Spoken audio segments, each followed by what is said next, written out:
писать, куда скажете, туда.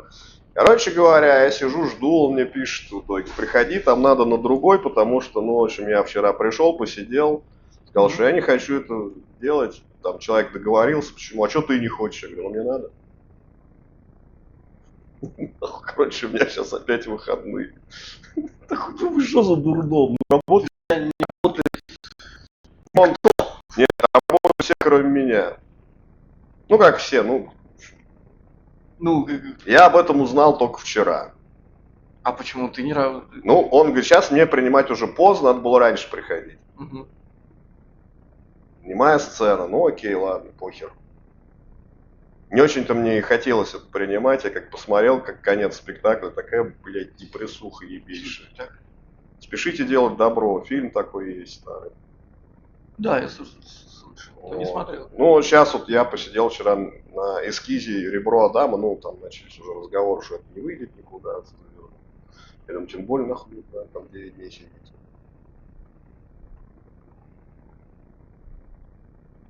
В театре у тебя какой-то разброд и шатание. Да никакого разброда и шатания. Пришел новый человек, начал все делать так, как ему хочется. До него были разброды и шатания, и новый человек, это, на мой взгляд, симптом разброда и шатания. Ну, сейчас много чего даже с одной стороны стабилизировалось. Ну, потому что, да, этот новый человек, его во-первых, у него свой театр, у него своя команда. Он сейчас смешивает составы. Вот сейчас выпускается спектакль 3 его режиссерами. 3, Карл! Вот. Ну, другие какие-то, откуда он их берет и приглашает, я не знаю. Мне как-то пофиг. А его режиссеры, это в смысле... Ну вот его карманные... Он их сиськи скормил? Да.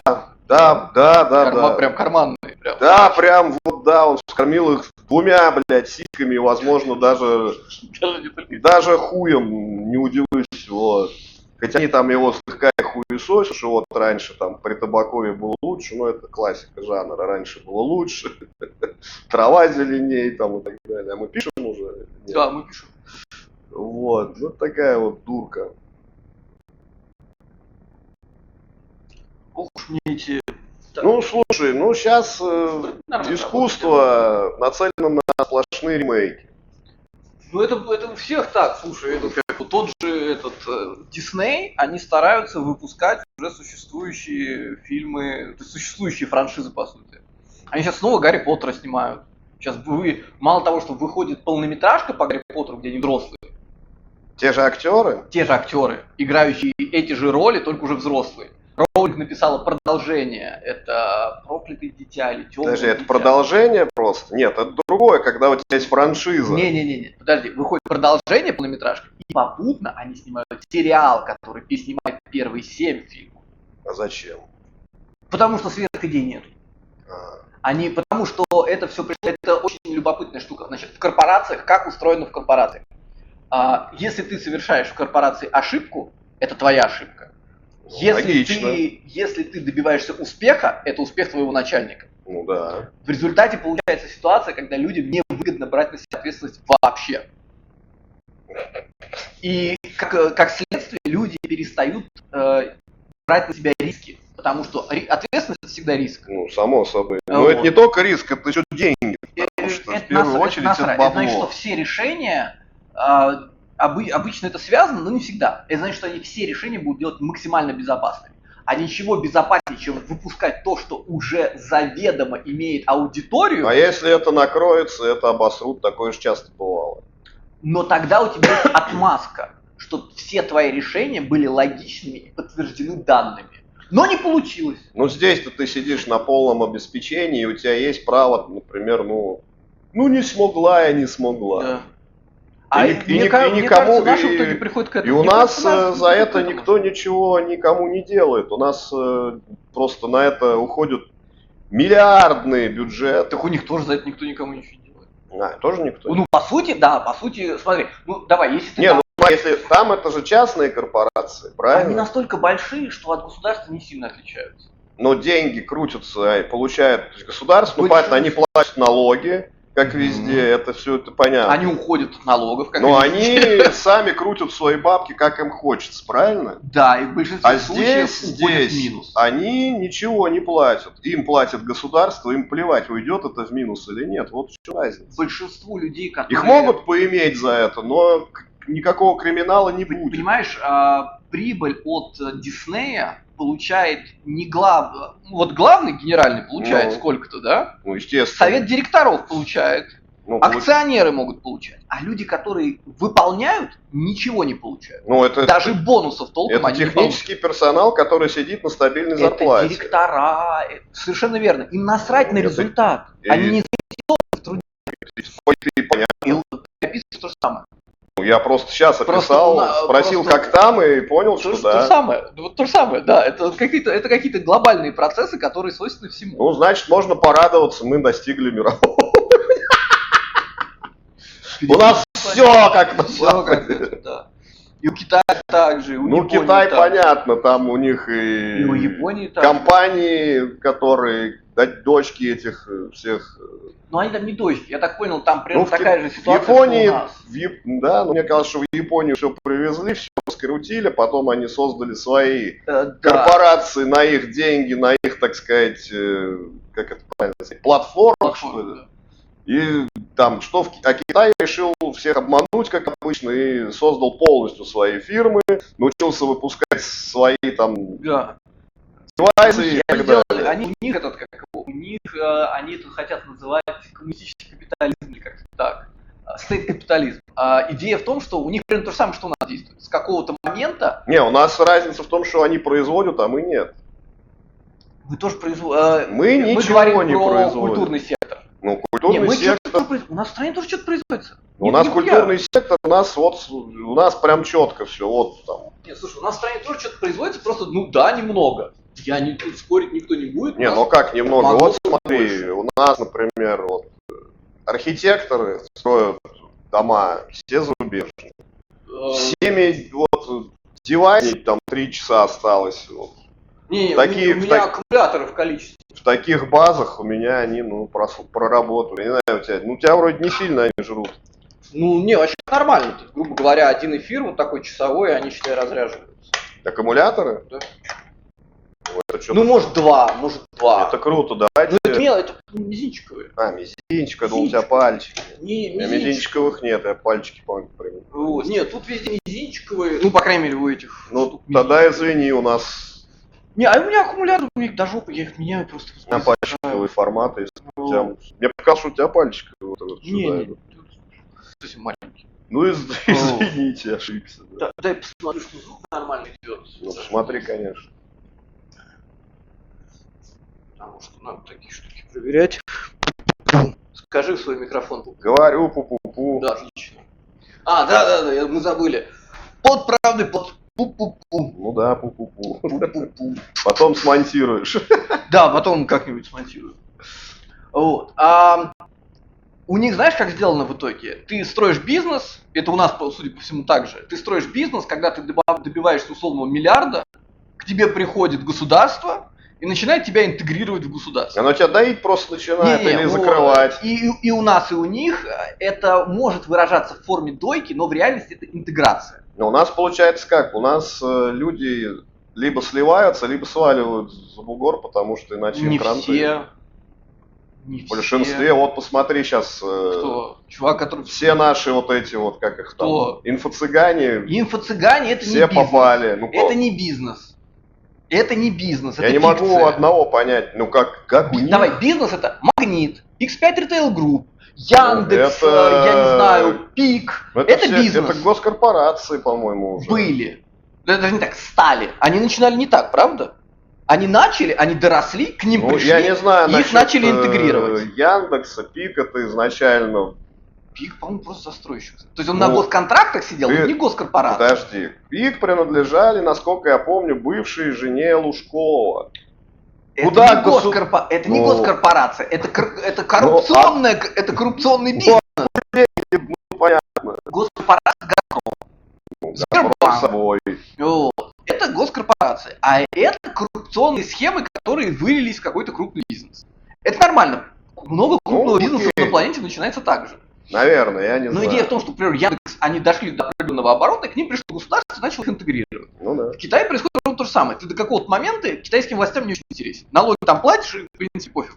Но если ты вырос до какого-то момента, где приходят государственные чиновники и такие типа, окей, теперь ты интегрируешься в наше государство. И все твои платишь нам больше, нет? Не. Налоги все те же самые. Но теперь ты все твои информационные системы интегрируешь в Я нашу там общую. за шкалу не будет по звуку. Не, я потом, если что, подключу. Просто смотри, а то в красное все уходит. Не, это нормально, в итоге это более-менее нормально. Хотя давай проверим, давай послушаем, что мы можем. Ну да. Проблемы нет. Не, если у тебя лимитер стоит, похуй, если не стоит. Я даже не знаю, что это значит. Лимитер? Нормально. Нормально. О. Ну что там. Потом в постпродакшене могу подкрутить. Не, ну просто если будет совсем пердеж, то уже не получится. Не, оно не умеет совсем пердеть. По крайней мере, не получалось еще ни разу. Ну я просто, извини, привычка. Ценный инпут на самом деле. Так вот, они тебя интегрируют по принципу, все твои информационные системы интегрируются в государство. Крупные решения все должны пройти согласование с государством. Потому что, грубо говоря, вот как себе Яндекс, судя по всему, интегрирован в государство, но имеет влияние на государство больше, чем кто бы то ни было. Потому что они недавно ввели закон об обязательном автостраховании, что без страховки теперь типа водить нельзя. Раньше штраф был типа 500 рублей. Инспекторы не хотели его даже брать. Теперь штраф больше, типа официально вообще нельзя водить без страховки. Знаешь, кто от этого больше всего выигрывает? Яндекс. Потому что Яндекс ровно в момент, когда это стало обсуждаться, запустил сервис, где ты можешь застраховать поездку. Это вот типа каршера? Нет. Вообще? Свою личную тачку. Ты включаешь Яндекс.Навигатор, говоришь, откуда тебе куда ехать, ставишь галку, оплачиваешь страховку и едешь. И у тебя всю дорогу есть страховка. Яндекс от этого больше всех выиграл. Единственное, о чем Яндекс точно проигрывает, это от желания наших властей, чтобы все такси были АвтоВАЗа. Ну, типа, произведенные в России. Пока до этого не дошло, потому что, к этому типа идет. В смысле, именно на ВАЗах будут ездить? Они ввели закон, который уже вступил в силу, что все новые такси, которые регистрируются сейчас в системе, должны быть произведены в России. Вообще в России? Вообще в России. Не АвтоВАЗ. А кто у нас кроме АвтоВАЗа? Москвич сейчас вот опять возродился. Я просто ездил как-то, ехал на Москвиче, как раз вот такси. Нормально. Я даже на Ладе катаюсь периодически нормально, но какие-нибудь китайцы мне в итоге нравятся больше. Я столько раз катался на Черри Тига, он всегда дешевый, он всегда большой, и он едет. И прям вообще вопросов нет. Большие китайские. Я не особо, я просто так катаюсь, поэтому хоть что-то запоминаю. Так-то мне на лампочке вообще. Вот. И они, приходят, условно, от миллиарда к тебе приходят власти и интегрируют тебя внутрь. И у нас происходит ровно то же самое. Я не знаю, берут ли наши больше денег. Наверное, берут. Наши, в общем и целом, все хотят денег. Деньги хотят все. Да. Кто как берет, я не знаю. Вопрос не в том, сколько берут или как берут. Вопрос в том, выгодно это или нет. Если они с тебя берут, но у тебя появляется какой-то доступ до институтов власти, которого раньше не было, то это, в принципе, нормальная корпорация. На планете так все функционирует.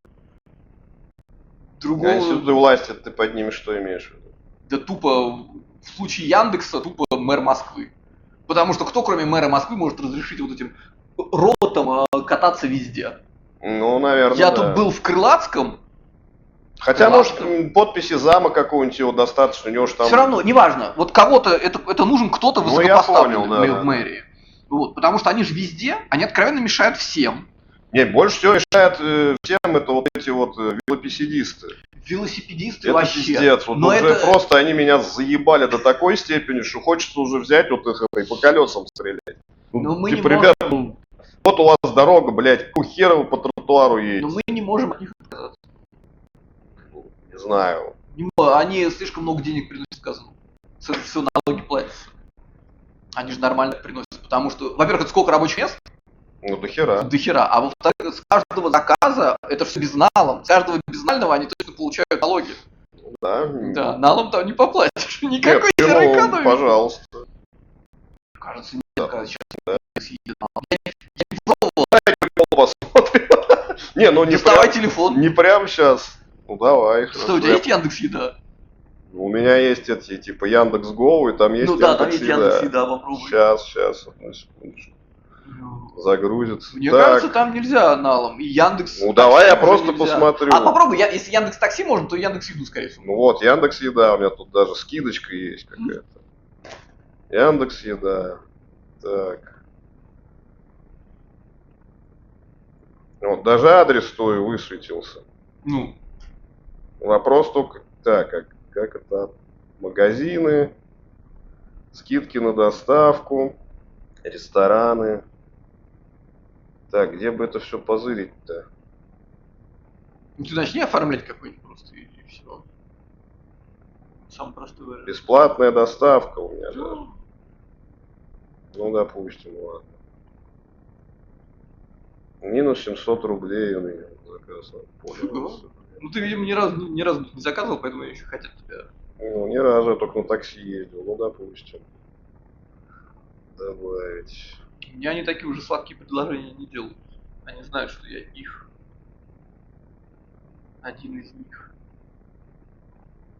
Так, что, 504 рубля. Вот как дальше-то? Оплатить, что ли? Да, попытайся оплатить. Не, просто мне не хочется, чтобы у меня сейчас к карте приехали. Там где-то там до Вот, оплаты. 504 рубля. Так, что? Так, вот. Вот способы оплаты. Нету, все, налика нету. А, налика нет. Ну, то есть я просто выхожу и все. Да. Не, налика нету. Ладно, все, хорошо, вопрос решили. Да, у такси, наверное, налик еще есть. Такси И есть. то, я думаю, не всегда. Ну, там надо Ну, привязывать, если ты облажался с картой, они начинают тебя Да, если ты заново. облажался с картой, они тебе говорят налом. Такси Но налом. Вопрос не в этом, вопрос, можешь ли ты заранее заказать такси налом. Я не уверен, что сейчас так можно. Раньше точно было. Ну, не суть. Суть в том, что Яндекс... Ну, я помню, что у меня денег. что-то не хватило денег, что ли, я потом переводил, Да, и меня списали. Ну, да, типа, без проблем, там, я что-то не посмотрел. Суть в том, что Яндекс за счет того, что у него операции все через карту, они приносят денег дофига. Все, ладно, хорошо. Я понял. И их в государство интегрировали, и они ясно получили что-то в ответ. Ну, да. Может быть, не так много, как хотелось бы, но что-то они получили. Ну, я думаю, все довольны. Я думаю, все довольны. У Яндекса все подразделения. Яндекс Такси, в отличие от Убера, прибыльный. Так Убера уже нет, его же Яндекс и поглотил. Выгнал. Ну, поглотил он. Выгнал. Я не знаю, как это можно. Поглотил это, если...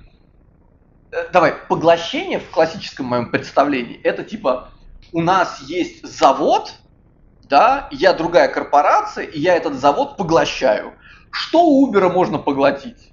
Какие активы у него есть? Ну, были какие-то, их поглотили. Теперь Какие? существует как бы и Uber, и Яндекс, но все платишь ты все, то есть Uber платит все Яндекс, как у нас. То же самое, у нас два как бы в одном, и при этом подчиняемся мы вот одному, который нас поглотил. Это, смотри, мне кажется, они просто из России и СНГ выгнали Uber. Они назвали это поглощение, но в реальности это мы просто поделили зону влияния. Ну, Потому персонал поглотили, там, представь там нет себе. какой-то персонал, какой у Uber персонал? У них нет персонала, у них нет техподдержки как таковой. У них там 3 человека, которые сидят в Индии и получают по $1 в час. Да, ну ладно. Скорее, зная Uber, это вот так. Там я не думал, что до такой степени у них нету ни колл-центров, у них нету ничего. Uber это просто прослойка, которая... Давай, у Яндекс Такси есть колл-центр, у них можно по телефону Ну, это сказать. я знаю. Это херня, услуга не очень популярная, но она есть. У них есть Ну, они техподдержка. пишут на всех машинах у них телефон. Да. Никто не звонит, и там дополнительно, Нет, почему, пожалуйста. там дополнительно денег берут за то, что ты заказываешь так. Мы выясняли, у нас в какой-то момент была проблема со связью, типа, мы пытались позвонить, нам сами водители говорят, они на 500 рублей больше берут, типа, за услугу оформления по звонку берем больше. Вот, или что-то такое, я смотрю такого. Вот.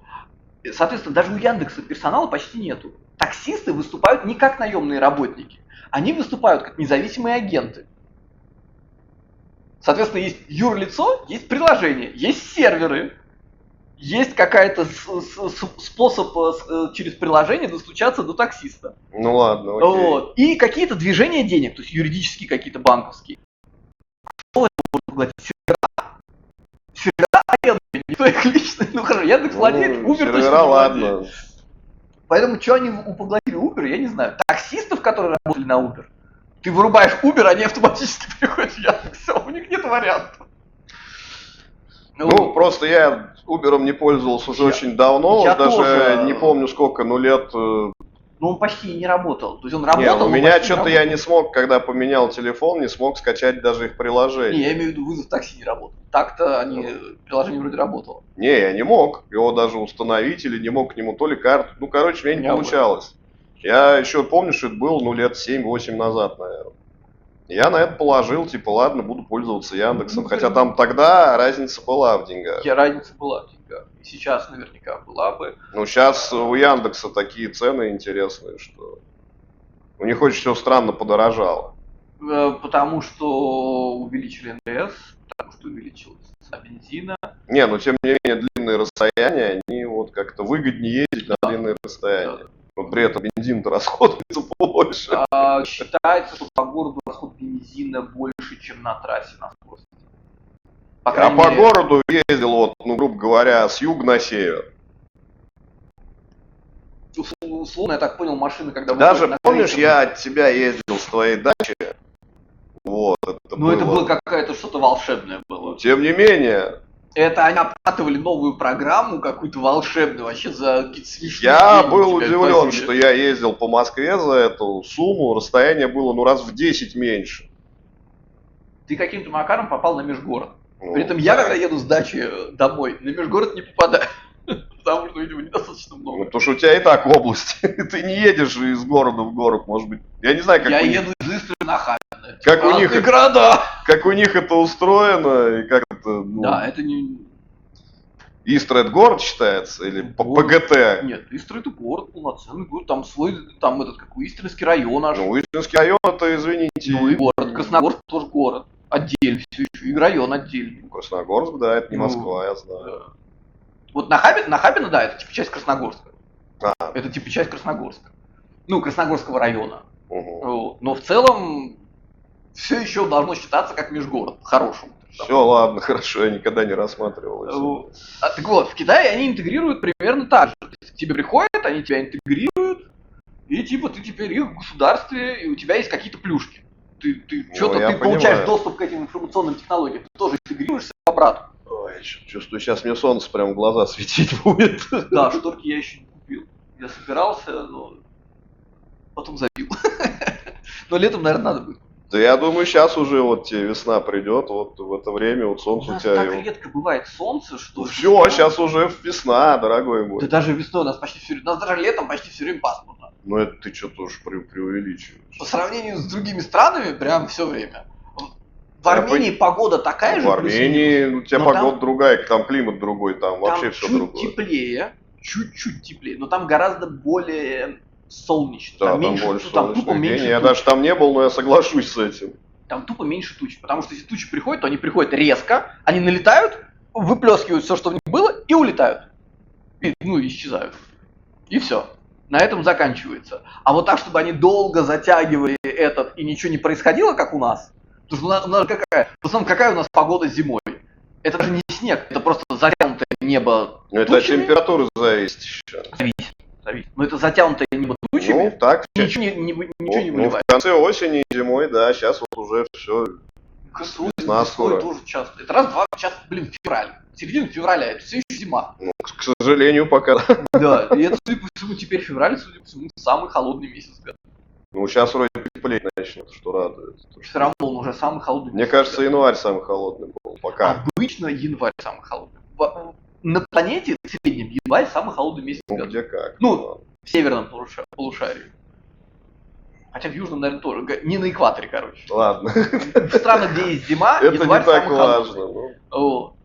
А в прошлом году был февраль самый холодный. в прошлом, да. Сейчас... В этом, судя по всему, тоже, потому что такой низкой температуры, как в феврале, не было в январе. было. В январе было минус 24, в феврале было что-то минус 26. Это когда? Ну, типа, на днях недавно. Недавно 26 охлаждение было, было. то- Да, что такое. Ну, если из этой судить, да, но Да. так по продолжительности, Среднесуточное, ладно, посмотрим да. еще все-таки. Среднесуточное посмотрим, да. Месяц У нас еще. 18 дней зимы еще, к сожалению, будет. Да. Сегодня 10 да, да.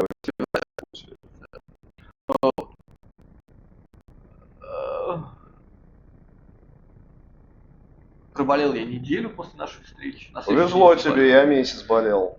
Бля. Ну, почти Сочувствую. месяц. Причем, ну так у меня. Я тоже так нормально заболел. То есть я в последнее время У радовался, меня что я болею, типа... не было температуры, но кашель и насморк. Не, у меня и температура, и кашель, и насморк, все У меня вместе. так вот плотненько было дня 3. Потом, то есть, у меня как-то это все на таких Не, этих. у меня плотненько дня 4, но я вот все еще соплюсь и кашляю. Я до сих пор Ну, но немножко у чувствую меня себя нормально. есть там, хотя вот не знаю, что у меня там. Ну вот, значит, от тебя я, скорее всего, изразил. В целом. Мы все Возможно. дружно, всей семьей болели неделю. Вот. Но это была первая серьезная болезнь за всю зиму, поэтому раз в зиму болеть, мне кажется, положено. Можно попытаться избежать этого, но в Ну, у целом... меня бывало. Надо мне зубы удалять. Вообще прокрастинирую, кстати. Не хочу терять шестые зубы. Ну да, это не очень хорошо. Очень хорошо. Даже с учетом того, что я могу себе импланты поставить, все равно мне пока не заживут полгода зубов. Ну, у тебя там, Неохота. да, все сложно, я помню, Да. ты говорил. Великие горести от зубов. Ой, Смотрю я на отца, который зубы никогда не трогал, у него они все загнившие, вообще никакие. Но и не воспаляются, и не болят. Мы с ними как-то договоримся. Не знаю как. ну, потом, значит, придется все дергать. Ему уже 80.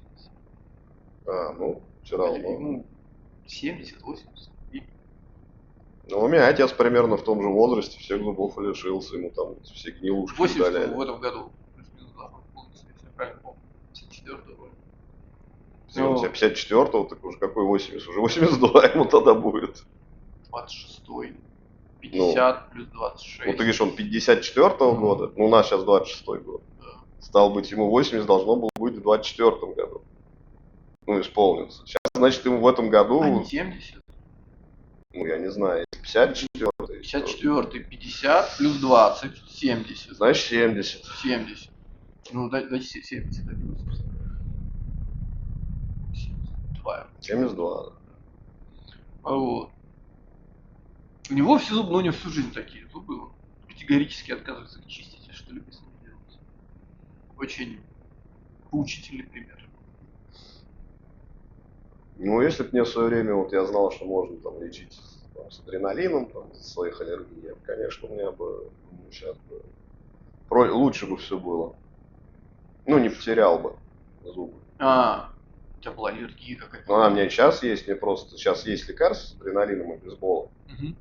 И все, и как бы Аллергия, которая дает... Она антибиотики, аллергии. Из-за этого. У тебя аллергия, которая дает боль в зубах? Нет, не боль в зубах. Боль в зубах аллергии давать не может. Вот я. Я на лекарства аллергии, которые вот на обезболивающие. Там, и приходится мне, ну то есть сейчас есть они, с адреналином, и, пожалуйста, это спокойно мне их вкалывают и лечат. Раньше вот типа не было их, там отказывались мне на живую лечить. Но это действительно противно. Нет, не вырывали. Просто терпел боль? Ну, и так было тоже. Ну, лазили, каналы чистили, ну да, потом уже задолбало. Вылечили. Мне каналы обернулись проблемы со здоровьем. Ну, мне вот повезло. Ну, это очень много зависит от того, какие там... Просто зубов лишился, там несколько. От дантиста. Ну, дантист хороший, да. Все по знакомым. Я тоже старался по знакомым. Это тут тоже были какие-то дантисты, которых рекомендовали. И ну, я так и делал, я терпеть не мог в детстве ходить во все эти поликлиники, там из-за того, что приходишь. А я, кстати, могу тебе помочь? Я могу. Что ты хочешь? Солнце закрыть. Еще вот сюда двигай прям. К краю, Угу. Но это ненадолго. Ну, посмотрим. Ну, оно сейчас выше пойдет, Да. Поэтому. Посмотрим. Всяко, хоть чуть-чуть. Ну, сейчас, да, так получше. Да. А так шторки, да, надо. Даже присмотрел какие-то шторки. Ну, или же жалюзи там вот. Жалюзи я сверливаешь. не хочу сюда много денег. Я нашел, которые приклеиваются и нихуя не стоят. Меня устраивает. Попадают, я сначала все прилепил скотчем, как там раньше продавались. Короче, через пару дней все ёбнулось, пришлось сверлить. Ну, Вот у меня одна я не стал делать, висела, и потом все равно упала, и вот так вот и висит. ну ничего, если что, клопами смотри, присобачу. Ну, Это раз-два, очень много зависит от этого скотча. Я покупаю здесь скотч. понял я, что блэкаут я зря купил. Блэкаут в спальне хорошо. Ну, я на лоджии все сделал. Так. На лоджии, ну такое, в спальне хорошо. Вот если у себя в комнате, чтобы ты мог блэкаут в комнате устроить, а на лоджию это бесполезно. Не, почему? Также на лоджии все не опускаю, меня на комнату, вот он тебе, пожалуйста, на кухню. Так. Но мне не понравился эффект просто. Не, у меня в спальнях во всех блэкаут, а в кабинете у меня эти Я дымские. понял, что надо было вот такие делать. Ну ладно. Поучился на ошибках. Не, мне Знаешь. нравятся блэкауты, потому что так спать в итоге лучше, ничего не мешает. Знаю, я привык как-то так уже. Я раньше тоже, а теперь мне нравится блэкаут. Теперь я такой, типа, окей. Ну вот. Как-то. Ну я, правда, и, если честно, и не сплю, когда светло. Есть нюанс. Ну, я тоже. Ну, вот. Ну, кроме лета, когда уже. Купил я себе автополит для грядок на этой дома. Базилик сколько воды хочет. Прям офигеть, сколько воды. Я задолбался его поливать. Нашел такой маленький железный блок. Такой за 1000 рублей. На 10 точек. Очень простой. Говоришь ему, как часто, сколько секунд, как одна штука кидается в стакан с водой, условно, а дальше протягиваешь, он сразу идет с напором для того, чтобы все сделать. Очень прикольно, и всего 2000. На там 20 таких, это типа 3 или 4 тысячи рублей. Ну, да. Ну, для домашней грядки с мятой и базиликом очень хорошо. Прям чисто. Я реально задолбался. Мне каждый день приходилось в 2 грядки поливать литр. Литр прям. Ну, день литр нормально. Я задолбался каждый день это делать. Я уже реку большую. Ну там не подлезешь так, они полка стоят, поэтому не подлезешь. Я купил 5-литровую А бутыль воды. ты на окне, что ли? Ну, не это, как не окно, это стекла. Ну, я говорю, как на окне. У меня Да, сейчас там тоже грядки такие эти. соседи в доме напротив тоже себе сейчас на окно понасаяли ночью. Строили. Та же фигня. Я поставил себе Все освещение. красное, прям Да. белое. Я тоже себе фитолампу поставил. У меня там это. Я подбираю, сколько мне нравится свежий базилик. Все же мята, я научился выращивать мяту неприхотливо. И офигеть, какая у нее агрессивная корневая система. Я пересаживал мяту, у меня был сорт мяты, который типа ок, но мне не очень нравится, я нашел другой потом. Я вынимаю, у меня грядка вот такая, да, вот такой точно. Вот такой вот слой земли. Вот весь этот слой земли в корнях мяты. Весь, вот так, весь. То есть я прям вот так сидел, вынимал его. А прям. Благо мне этот ПТ сказал, что не нужно базилик и мяту сразу вместе, что у нее настолько... Я думал, ну, агрессивная корневая система, ладно, как Ну, там они все любят по-разному, каждое растение. Мята это сорняк, судя по всему, который базилик просто... У него настолько агрессивная корневая система. Ну, его, да, чтобы не мешать. Плюсом ему, например, одному больше солнца нужно, другому больше воды. Ну и дальше там. Базилику на порядок больше солнца нужно, я все еще подбираю. Азот там обязателен. Они у меня без навыков живут. Ну вообще, я тебе просто говорю, если хочешь. То Ну вообще да. Я вот сейчас пытаюсь еще розмарин растить. я еще помидоры уже оставил эту идею. Помидоры я в подвале хотел. Из-за того, что у меня банкротство и продажа подвала, я какое-то время не был уверен в подвале. И сейчас я все еще не уверен в подвале, я его арендую. Вот. Потом, может быть, летом, может быть. Завтра, в принципе, так страшно, может быть. Мне нужно, значит, еще лампу купить и прочего. Вот, и ходить туда. Ну, короче, пока меня устроит базилик, мята я научился, мята чаю мне теперь самая офигенная мята. Я купил мяту в Перекрестке, там продается пачка мята, она такая, я ее растил, и она самая такая прям коктейльная, и чай она прям самая яркая, она немножко терпкая. А та, которая в горшочке продается, она не такая, она какая-то более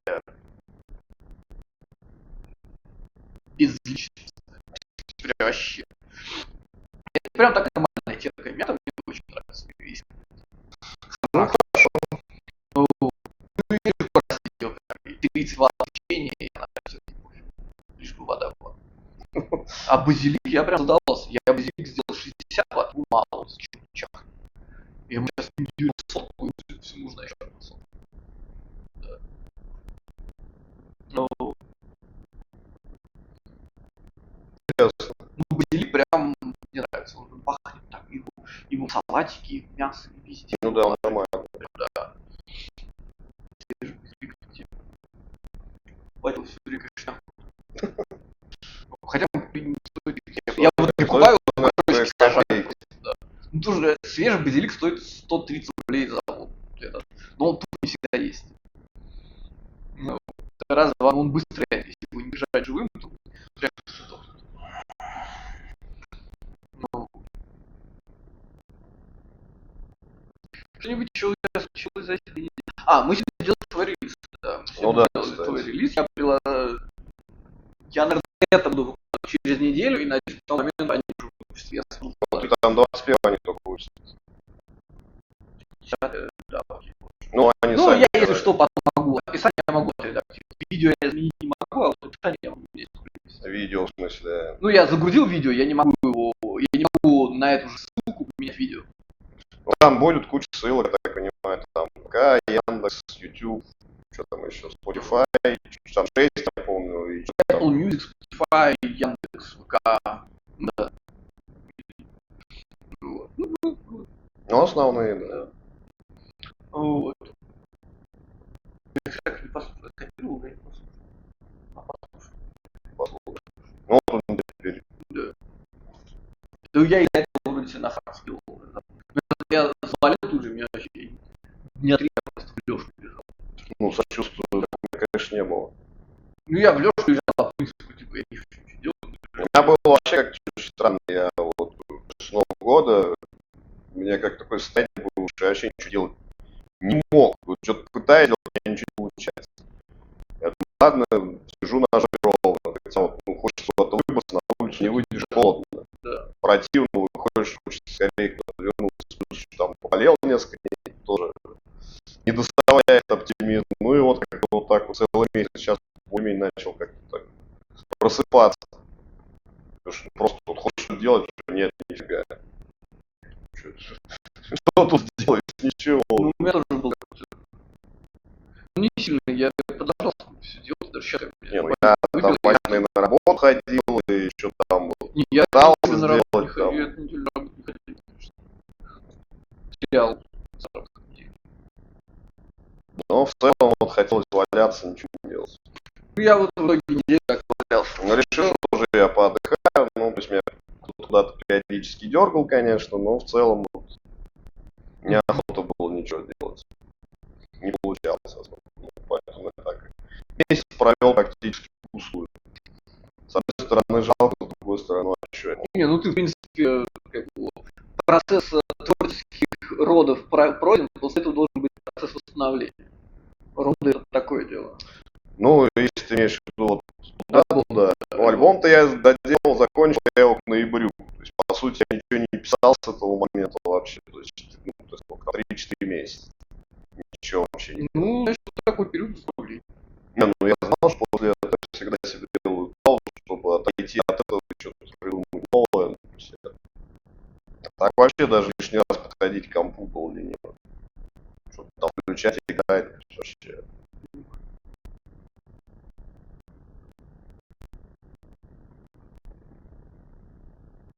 Не знаю, мне теперь смотрю аниме и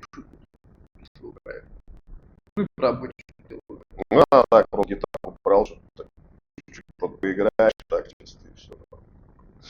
А так, чтобы вот целенаправленно никаких идей не было. Ну, так что-то какие-то наметки стали появляться, что вот это. Ну, то есть это еще даже вообще непонятно. Хорошо. Всегда приятно, когда какая-то цель. Вот цель сейчас вот это вот, наконец, как вот, не знаю, такая, что у них еще будут ссылки на мои первые, что ли, было, так я Я не знаю, я не понял. Они хотели ссылки. Но я не ставил в итоге. Они хотели ссылки на ту YouTube канал. У меня нет, можно его завести. Заведи. Я бы на Spotify, на прочих завел бы это. Ну, надо сделать, я просто тоже не умею.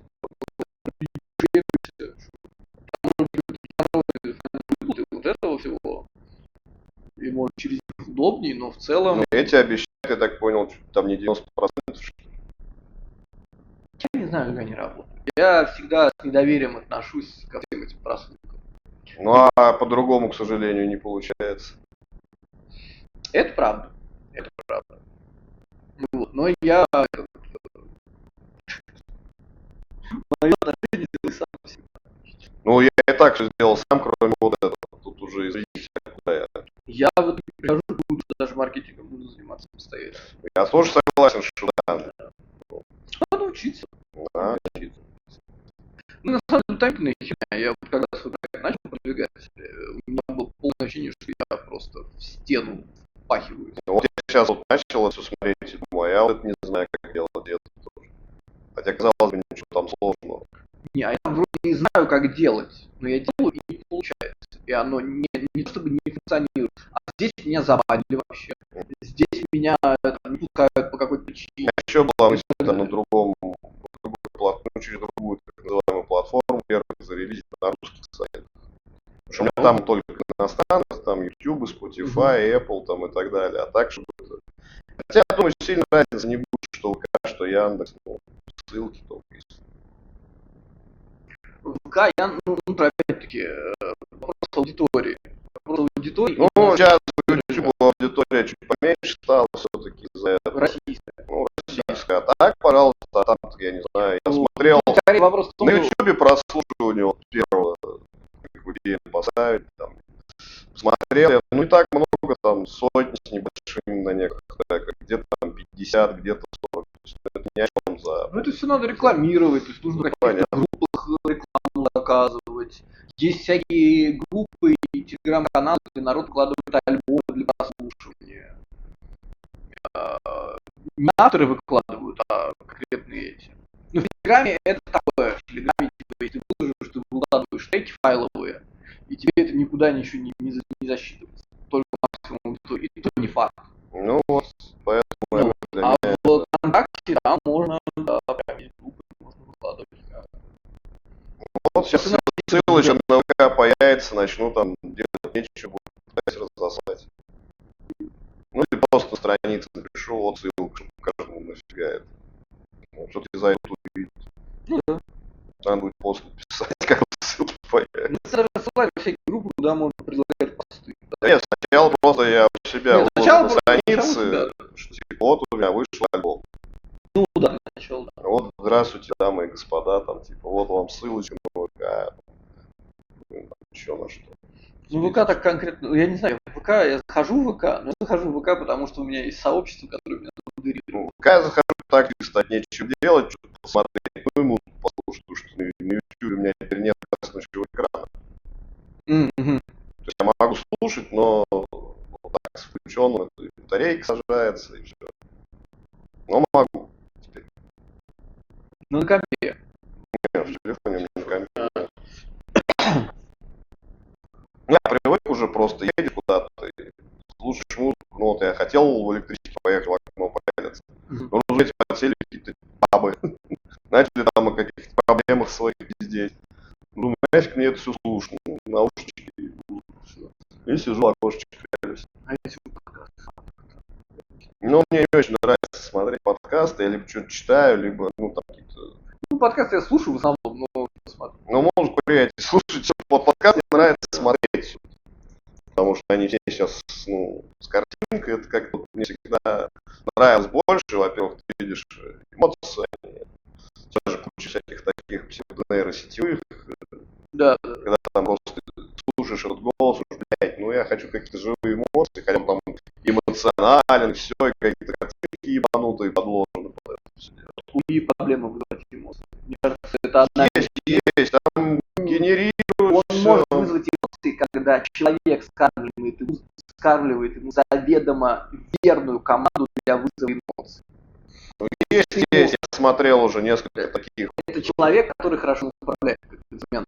Ну, Если да. ты говоришь, типа, мне нужно, чтобы эмоции, он не справится. И ты ему говоришь, делай вот так, так, так, Ну, и ты видимо, знаешь, что это вызовет эмоции. те, видимо, так и сделали. Как, я не знаю, но я Ну, слушал разные. Ну, там, конечно, бред свой кобыл, ну, так чисто пожать. Здесь уже нечего, ну, думаю, ладно, что там, чаек налил, слушаешь. Ну, забавно, конечно, байки людям скармливают, там, про всякие конспирологические теории, там, прочие дела. Но все они что-то как копирочку. Я думаю, ребята, ну, хоть это... Хоть какую-нибудь фантазию проявили, нельзя все одну рассказывать. Они, скорее всего, берут сценарий, уже просто не придумывают. Они берут из каких-нибудь групп и чатов. Ну, И больно они однообразные, там, поэтому и однообразно. Потому что берут откуда материал информационный и просто А его... что, например, чел сам ходил, заморачивался, команду снимал, это было интересно. Но он опирался на факт. То есть вот я слушал про то, как делал Истерское водохранилище. 4 части там. 4 части. Он сделал из 4 частей и ходил. Они все по-разному. Ну, то есть, как правильно сказать-то. Разное время, короче. Где-то полчаса, где-то час, вот так. Хронометраж разный. Слово уже вылетело, привык. Тайминг. Слово. Тайминг нет. Нет, это и значит.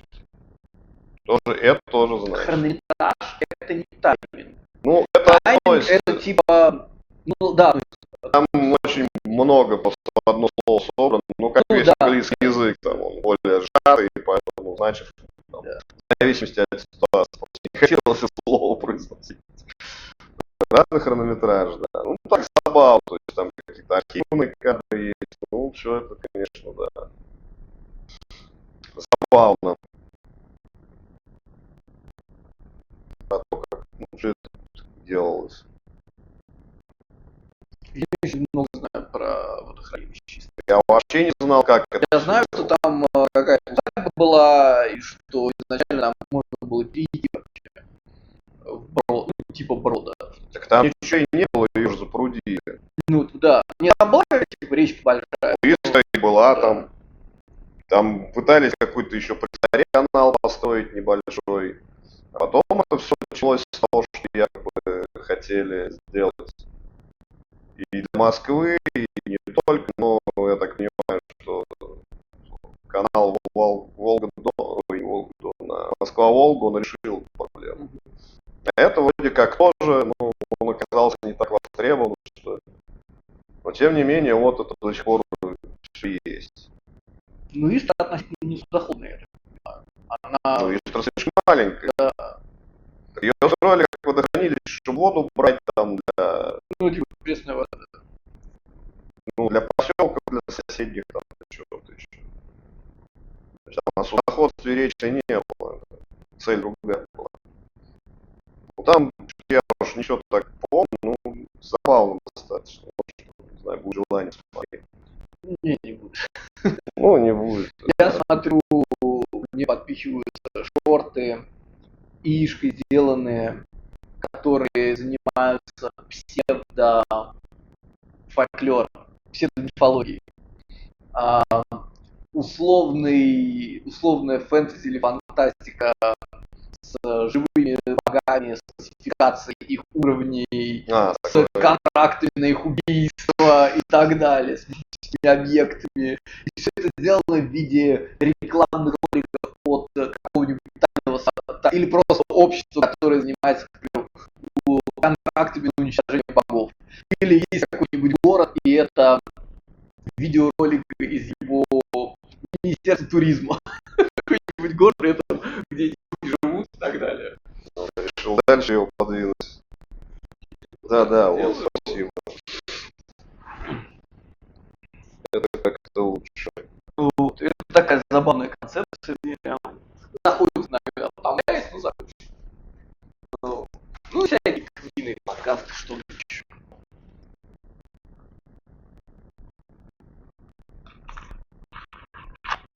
Хотя я тут узнал, что такое пилум. Это специальное копье римское. Это древко, и у него тонкий длинный наконечник.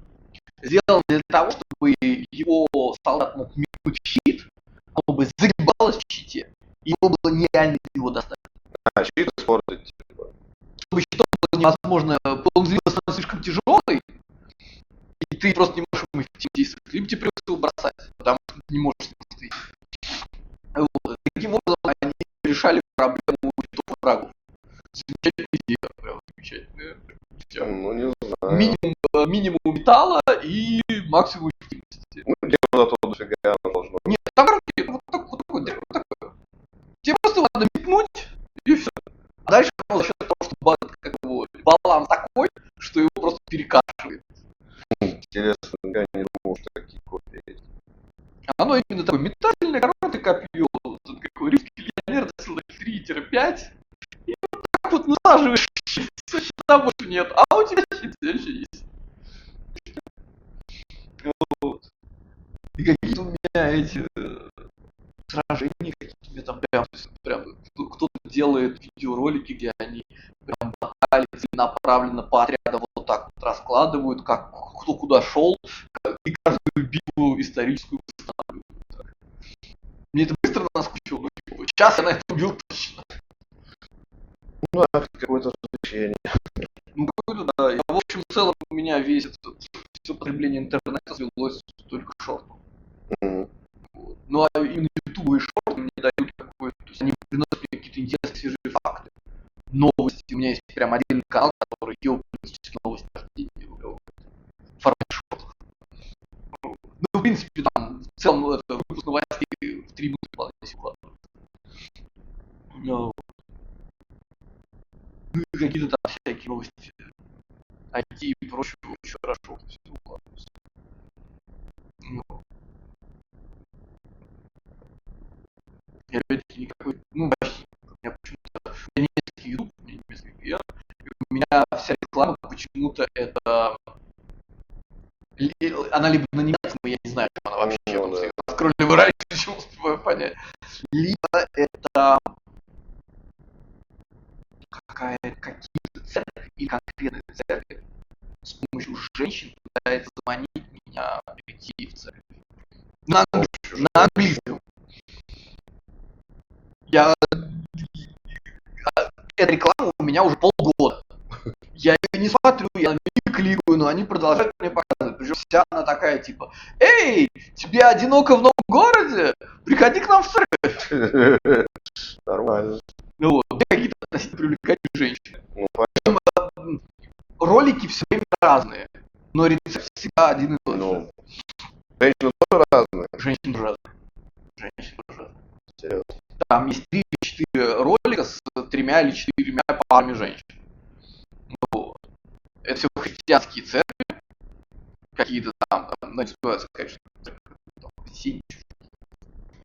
не знаю. Вот. И они продолжают меня пытаться инвестировать целенаправленно. Бюджет у них гигантский. Ну, полгода должен чувака, который ни на что не кликает, это очень долго. Это очень долго. Много денег. Я же не один такой, то есть. Как они рассылки делают эти. А ты настраиваешь в YouTube, говоришь, вот мой рекламный ролик, говоришь, вот такая аудитория, вот такой бюджет. Все, пошел. Аудиторию описывают по принципу, либо они смотрели, либо они подписаны куда-то, либо YouTube считает, что они вот такого возраста, либо из такой страны, либо из такого города. Плюс стандартно все у всех сейчас. Ну, просто что ты настраиваешь, сколько раз одному человеку показывать. Ты говоришь, не больше, там, сколько-то раз. Ну, не знаю, что у них такой повышенный интерес к тебе. Я думаю, просто у этих церкви не платят налоги. Я думаю, у них просто очень много денег. Потому что... Ну, кто-то их хорошо спонсирует. Одиноких прихожане. Тоже надо еще, знаешь. Одинокие мужчины — это огромный процент населения во всех странах. Это прям... Так же, как и одинокие женщины. А из одиноких женщин денег особо не видишь. Ой, почему это? Из женщин можно вытянуть деньги с 18 до 25. Еще как можно вытащить, ты что? И вытаскивают там психологи, тарологи там и так это далее. ничто по сравнению с тем, сколько вытаскивают порномодели, Ну, проститутки и это так далее. понятно. Это это просто ничто. это просто сервисы, встроенные Я на экономики просто разные. Мужчины тратят гораздо больше денег. В этом. Из них можно вытащить гораздо больше денег, чем из женщин. Просто потому, что у мужчин они типа есть. Потому что мужчине, чтобы добиться женщину, нужно заработать денег. Потому что логика именно такая. Ну, логика такая, согласен. Да. Ну, а женщина, если у нее есть эти деньги, то она, скорее всего, получила от мужчины. Вряд ли адекватная женщина свои деньги будет тратить на таролога. Ну, еще как, есть такие, ходят, тратят. Я с трудом верю. Я думаю, эти деньги не от таролога. Я думаю, эти деньги от какого-нибудь мужика, который надеется увидеть их голым. Я думаю так. Да нет, почему? Они женщины на женщин тратят, приходят с ними. Ну, я тебе условно Женщины говорю. тратят на женщин. Вопрос в том, откуда на эти деньги получили. Да где угодно, они сейчас очень много женщин, но они как бы там, не знаю, насчет одинокие, вот у меня Они на работе одиноки. такие же есть, ну, то есть они там кто как. И вот они там целенаправленно десятилетиями ебошут. Но это уже не молодые, я скорее про Ну молодых. и молодые, нет, молодым это все, ну как, Молодые тратят на другое. я не знаю, кто как, на шмотки в основном. Шмотки. Косметика. Женщины 18-25, им можно продать, их любят рекламодатели, потому что им можно продать все, что угодно. Ну им продают шматье и косметику, это Им вот можно первое. продать любую хуйню, если правильно ее подать. Прям реально. Ну, любую хуйню ты продашь кому угодно, если правильно подашь, неважно сколько человеку Женщины лет. до 25, им реально можно продать очки против беременности. Ну, Очки против беременности женщинам старше 25 лет продать почти невозможно. Я думаю, что это ты продашь им лет до 18. Нет, с 18, до 18 нельзя на них таргетироваться по законам почти всех стран. Это прям очень, очень сложно таргет делать именно на аудиторию до 18. Ну это ты, Это да, почти незаконно. ты бы сейчас бы уже отбивал бы бабки у передачи «Беременна в 16». Так что да. Вот. Поэтому они таргетируются 18-25 до того, как у них мозг нормально сформируется. Мужикам сложнее, мужики более конфликтные. Женщины, одно из отличий ключевых в подходе мужском и женском в том, что женщины мыслят коллегиально. Им очень важно социальное одобрение. Ну, и Если мужикам женщину тоже. до 25 лет убедить в том, что социально одобряемые хорошо и ее любимые условные женские фигуры носят эти очки, она купит что угодно, вообще похуй что. Ну в этом плане, Да. наверное. Не буду спорить. Они больше подвержены социальному давлению. Грубо говоря, это вот так звучит. Потому что исторически они находились в социуме, который функционировал внутри долго... Моя последняя теория. Исторически мужики охуевали от опасности, от рисков, с которыми они сталкиваются, и от опасности, которые повседневная жизнь к ним приносит. А женщины охуевали от нагрузки. Потому что мужику было важно, условно, выйти на охоту, столкнуться с дикой опасностью смертельной и вернуться. И у него вот эта функция смертельной опасности, она пиковая, а потом перерыв.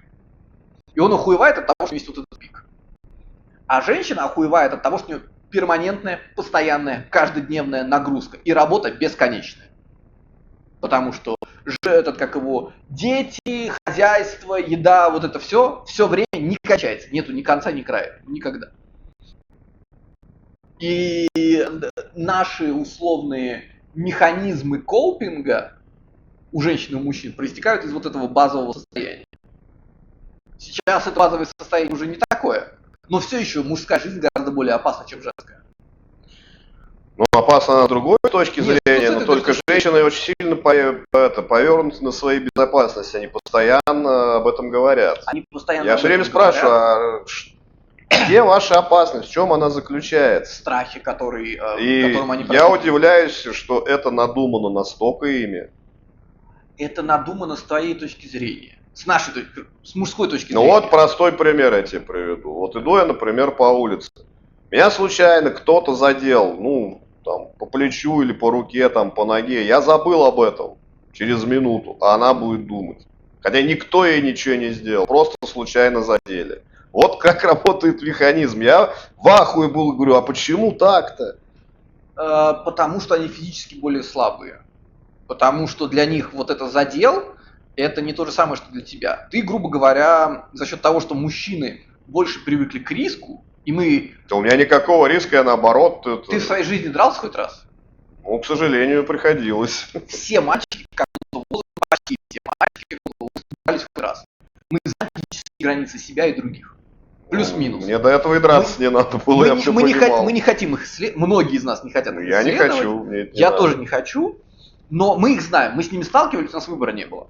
Ну, да. Женщины с ними тоже сталкивались, но по-другому. Ну, И женщины они- дрались намного агрессивнее, я это видел. В школе, например. И они из этих всех взаимодействий вынесли одну простую вещь. Они слабые. Как Все слабо, сильнее. если они друг с другом дрались так, что я там... Они так дерутся именно потому, что они слабые. Единственный способ в драке, когда ты слабее оппонента, выиграть, это быть более жестоким и жестким. Так что вот насчет слабые, тут я бы... На мой взгляд, давай, я не встречал женщину, которая была бы кардинально сильнее меня. Я встречал сильных женщин, но в среднем я все встречал женщины женщин, слабее. которые были сильнее меня, здоровее меня, там, по росту, там, по Я комплекции. их тоже встречал, но в И среднем... они запросто могли бы меня отмудохать. Но в среднем женщины не такие. Ну, В среднем женщины не такие. В среднем, просто им то, что им это не интересно и не нужно, другой вопрос, но они прекрасно могут это насколько делать. я знаю, у и- них даже мускулатура слабая. Давай, средняя женщина слабее среднего мужчины. Есть женщины сильнее мужчин, вопросов нет, но их мало. Но самая сильная женщина будет слабее самого сильного мужчины. В разы. Большинство, любая женщина-борец скажет тебе то же самое. Потому что мужчина-борец уебошит женщину-борца. Ну, это, извини, уже соревнования, а мы сейчас говорим про другое. Самая сильная женщина, самый сильный мужчина. Кто выиграет? Ну, вопрос интересный. Мужчина, гарантированно. У нас плотнее мускулатура, при этом самый сильный мужчина и самый сильный шимпанзе. Шимпанзе его уделает просто как нечего делать. Потому что у шимпанзе мускулатура еще более плотная, и он может на условный килограмм мышц у него усилий больше, чем у человека в разы. Вот. Поэтому, грубо говоря, обычное шимпанзе представляет для человека опасность дикую. Обычная обезьяна даже представляет Ну, опасность. я знаю, я Да. это прекрасно помню. Вот. И здесь то же самое. Мужчина представляет для женщины опасность, потому что у нас более плотная мускулатура. Мы физически, большинство, средний мужчина сильнее средней женщины. Но, тем не менее, большинство проблем у них надуманные. Никто не собирается Я их не- пиздить. Я не говорю, что... Причем они больше дерутся между собой Да. сами. Мужик любой скажет, да ну тебя нахуй, пройдет мимо. Но при этом у Особенно большинства- с тем, что сейчас происходит, они уже повернулись до такой степени, что им уже вот просто что-то там, какая-то невинная шутка может окончиться для тебя тем, что тебя в ментовку загребут. И Ну, это на полном серьезе, я тебе Я сейчас о таком говорю. не слышал, но я не очень... Ну вот сильно- я это наблюдал на днях. Что за шутка была? Но это была не шутка, это просто был такой легенький наезд. Ну так, никто не собирался его развивать. Вот, пожалуйста. Наезд какой? Угроза физической расправы? Да боже упаси, нет, что ты там типа, ну, узкоглазый или что-то типа того. Окей. Ой, мы тоже приходим к политкорректности. Но это уже перебор, на мой взгляд. Наверное, в целом... То есть это уже вот Я- показать себя. Ну, пожалуйста. Я, с одной стороны, считаю, что расизм отличный источник шуток. Вот. С другой стороны, расизм, который подкреплен ненавистью, это, наверное, не очень хорошо. Но дело в том, что это уже вот типа показать свою власть. Вот как это называется. Ну, показать свою власть, это да, это нехорошо. Вот, все, типа, вот я сейчас тебя тут. Какие мы, блядь, борцы за безопасность. Ну, все работает, блядь. Ничего не сделаешь. Так вот, женщины из-за того, что более слабые, они пытаются гиперкомпенсировать это. Ну, Как они маленькие очень собаки. хорошо Самые уже. агрессивные собаки маленькие. Большие собаки не агрессивны. Никогда. Ну, до поры до времени. Если их только не тренировали специально, чтобы быть Ну, это злобными. так-то можно. А так они обычно добрые, милые, ласковые. А маленькие собаки, типа чихуахуа, самые злобные воплощения тварей. Тут прям такая же логика. Когда ты самая слабая собака, тебе нужно быть самой злобной собакой. И они с этим, судя по всему, растут и реально боятся. Это раз, два. Насколько я знаю, у большинства женщин были эпизоды, когда им доставалось мужика. Ну, и больше всего они были в этом виноваты сами. Я не готов лезть в эту банку со змеей. Ну, это я тоже не готов, но тем не менее... Я не знаю, были ли они виноваты сами. Очень может быть. Женщины вообще очень любят исследовать мужские границы. Да. И вот тебе простой ответ на вопрос. Если ты не будешь этого делать, мужику нахуй не надо будет.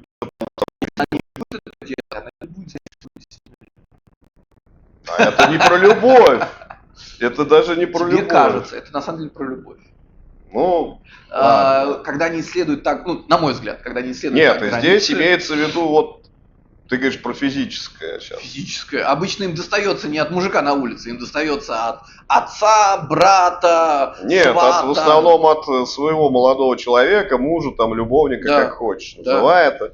Но ты сама лезешь в эту банку, сама получаешь потом. Она Но лезет. причем мужик ее предупреждает, не надо этого делать, а она хихикает.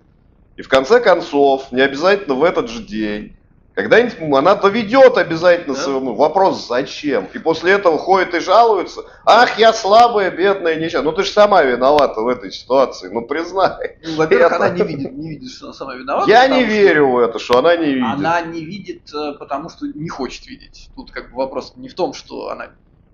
Ну, не Это хочет раз, два, видеть. если есть задержка, это не очевидно. Они как коты в этом плане. Ну Всё. не. Ты знаешь, что если кот... Я знаю, что женщина намного злопамятнее и мстительнее мужчин, так что вот И это... это без то же вопросов. самое из этой Нет, же тут серии. скорее вопрос в том, что они могут быть немножко как коты в этом плане. Ты знаешь, что если кот нассал, и ты его в моменте не поймал и не потыкал в это носом, и он отошел, и ты его потом потыкал в это носом, то кот считает, что ты просто мудак. Он не видит связи. Он видит, просто делает вид, что не видит ее. Он прекрасно... Может, ты прав. Может, ты Он прав. что, не может отличить свой запах от Он кого-то? может, он просто не понимает, за что. Ну, не понимает, Он, за не, что. он типа послал, ну пахнет, ну и пахнет. Ну, типа. Окей. Ну, Окей, ладно, это, на самом деле это с сомнительное, котами это да, это там... сомнительное исследование само по себе. Я когда его услышал, такой типа, блять, а как они это тестировали? Вот. Но они типа говорят, у котов типа нету этот, как его, как это? У котов нету следственной связи. Они не видят последствий этого, они их не понимают. У них нету Но тем не концепции. менее, они мстят именно таким вот подобным образом. Да. Так что все Да. есть. Но если он нечаянно разбил вазу, и ты его потом за это бьешь, Ну, он не- считает, что его просто попиздил, потому что, ну вот такой-то человек с говнецом.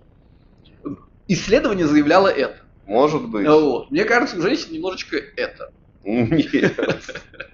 Женщины все время говорят: мы умнее вас, мы там то, мы там все. Они постоянно об этом заявляют. Умным людям не нужно говорить, что они Ну, умнее. тем не менее, они себя так ведут. С этим же ты не будешь спорить. Неумные женщины себя так ведут. Да. Умные женщины себя так не ведут. Я Ну, не видел, что Умным умные людям женщины себя- ничего доказывать Ой, не надо. умным людям ничего доказывать не надо, это факт.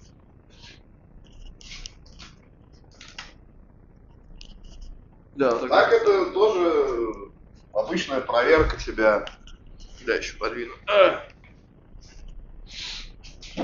Ну, это мое мнение, не факт, что оно Это правильное. проверка твоей Я любви, это тоже вопросов делаю, скажем Не, так, это реально из проверка. Это проверка, собственных наблюдений. это проверка тревожного типа привязанности. Они тебя тыкают в больную тему и такие типа, ты меня все еще любишь? Я тебе делал, ты меня все еще Хорошо, любишь? если я сказал нет, иди, до свидания, то что? Не любит. Ну все, до свидания. Это нездоровое поведение в принципе. Но у многих женщин тревожный тип привязанности. У многих женщин тревожный тип. И почему так, я не знаю, но это реально Ну, так. я много слышал на эту тему всяких объяснялок. Каких? Ну, типа плохой контакт с отцом. Да, это комплекс электро, да. Ну вот, что типа, вот он меня там не любил, трали-вали. И она ищет себе какого-то, почему-то вместо того, чтобы найти себе другого тип личности, она ищет цепляется такой, именно к этому. Вопрос зачем? Гештальт закрыть. Ну как ты его закроешь, если ты в ответ получишь насилие, получишь вот эти вот пиздюли? И будешь ходить и жаловаться: ах, блядь, я вот такая бедная, несчастная, слабая. Ну ты же сама нарываешься. Ну это сути. неосознанное поведение маленького Притом, ребенка. ну, они же все говорят: вот вы мужики тупые, вот там и так далее. Все шуточки на эту тему. Ну, если вы такие умные, что же вы тогда так себя ведете? Вы же своим поведением доказываете, получается, какую-то обратную сторону своей же медали. Ну, о том, какие вокруг все тупые, обычно кричат самые тупые. В общем и целом. Ну, я вот чаще встречал, что вот такие шутейки от женщин, типа, вот вы мужики Женщины тупые. И я им это говорю, да, мы тупые мужики. Нет, ты не такой. Говорю, хватит пиздеть, не такой. Еще какой, ты меня плохо знаешь. Удобно быть тупым. Ну, удобно быть тупым в какой-то ситуации. Это я практикую. Хорошо, удобно прикидываться тупым. Ну да, я практикую. На работе, еще где-то. Ну, нахуй мне это надо. Вот, что-то делать. Но опять же, это тоже с потолка взято. Просто, чтобы отчет конкретно избавиться. Но сами по себе, по идее, плохие отношения с отцом, ну, недостаточно близкие отношения с отцом, не должны давать тревожную привязанность. Ну, Я не знаю, что дает тревожную привязанность. я вот слышал чаще всего вот именно вот от... С отцом вопросов нет. У большинства отцов и дочерей очень сложные отношения, просто потому что дочки в какой-то момент становятся женщинами, и отцы не знают, что с этим делать. Как это вообще процесс? Это до этого момента происходит. Это вот еще вот, когда она еще не начала формироваться. Ну, то есть Мне не... кажется, основное движение происходит все-таки там. Пока Нет, дочь нет, маленькая. раньше. Вот именно как раз вот больше происходит до подросткового периода. В подростковом периоде там уже другое. И у мальчиков, у девочек там уже крышняк едет. А тут именно вот в более таком мелком возрасте. Вот. Ну, до вот этого. Может быть, потому что все отцы хотят мальчиков. Нет, почему? Я слышал, как и девочек хотят. Это, мне кажется, вообще как, не знаю. Если девочек хотят, тогда почему не плохие отношения? Ну так вот. Ну, плохие отношения у тебя могут быть из-за того, что ты с женой там, например, или разосрался. Всякое же это бывает. так, мы говорим, и ушел из семьи, например. Мы рассматриваем женщин из полной семьи. Не из полной, полной семьи. Из полной семьи уже у большинства Потому женщин... что это и не полная семья, на девочку это тоже очень сильно влияет. Да, это и на кого угодно влияет, да. Ну, мальчикам как бы типа проще считается, но сейчас мы говорим об этом, ну, вот, о женщинах, поэтому так. То есть это вот накладывает именно это. Даже женщины из полноценных семей, у них все равно тревожный тип привязанности. Они Ну, больше кого переживают. как. У большинства. У некоторых, да. Переживать она может по другой причине, потому что они более эмоциональны. Они все вот все это не построены. то же самое. Эмоционально значит, ты чувствуешь эмоции. Это не значит, что ты повышенную тревожность чувствуешь. Ну, и это в том числе, потому что там же не одна эмоция, а множество. Но это не обязательно тревожность. Тревожность это во Не многих... обязательно, я говорю, множество эмоций, я же не сказал одна. Тревожность это во многом смысле выбор. Ты выбираешь тревожиться. Ну, ты же можешь выбрать радоваться, например, и что тебе мешает? Можешь. Но они выбирают тревожиться. Ну, вот и непонятно зачем. Сами же себе создают проблемы и мучаются, и вокруг создают такую же обстановку, атмосферу. Мандраж, да. Ну, и чего там, я не знаю. Я этого пока еще не понял. Может быть, не пойму никогда, может быть, будет. Я не думаю, что мы можем нормально понять женщин. Мы можем научиться дело с не ними в этом. взаимодействовать. Ну, я всегда хотел вообще со всеми, независимо от пола, иметь нормальные отношения, гармоничные. Потому что мне не нужно... То есть я могу быть... Но невозможно иметь нормальные отношения с человеком, который не имеет нормальных отношений сам с собой. Ну, логично. А большинство людей не имеет нормальных отношений сами с собой. Это плохо. Я считаю. Это плохо. Это плохо. Наладить нормальные отношения с собой и с головой, это прям... Ну, на самом деле сейчас это, сложная пожалуйста, у тебя есть для этого У тебя для этого всегда все было. Я не про себя, я про человеков. Всегда все было. Сейчас, на мой взгляд, сложнее. Знаешь почему? Ну. Потому что очень легко уйти от себя. Это как же? Шорты, контент. Ты можешь все время потреблять контент, игры, видео, книги, все что угодно. И ни секунды не находиться наедине с собой. Так это и раньше ты так же мог делать. Книг раньше было меньше. Книг раньше было намного больше. Их читали все, мы были самой читающей страной. Круто. Тебе не надо было даже в книги уходить. Есть одно средство, которое всю жизнь существовало для ухода от себя. Это алкоголь. Нифига. Если ты пьешь один, Ты не уйдешь от Еще себя. как! Ты уходишь именно таким образом от своих проблем. Знаю. Если ты пьешь один, Да, сам с собой, да. ты наоборот в них погрузишься.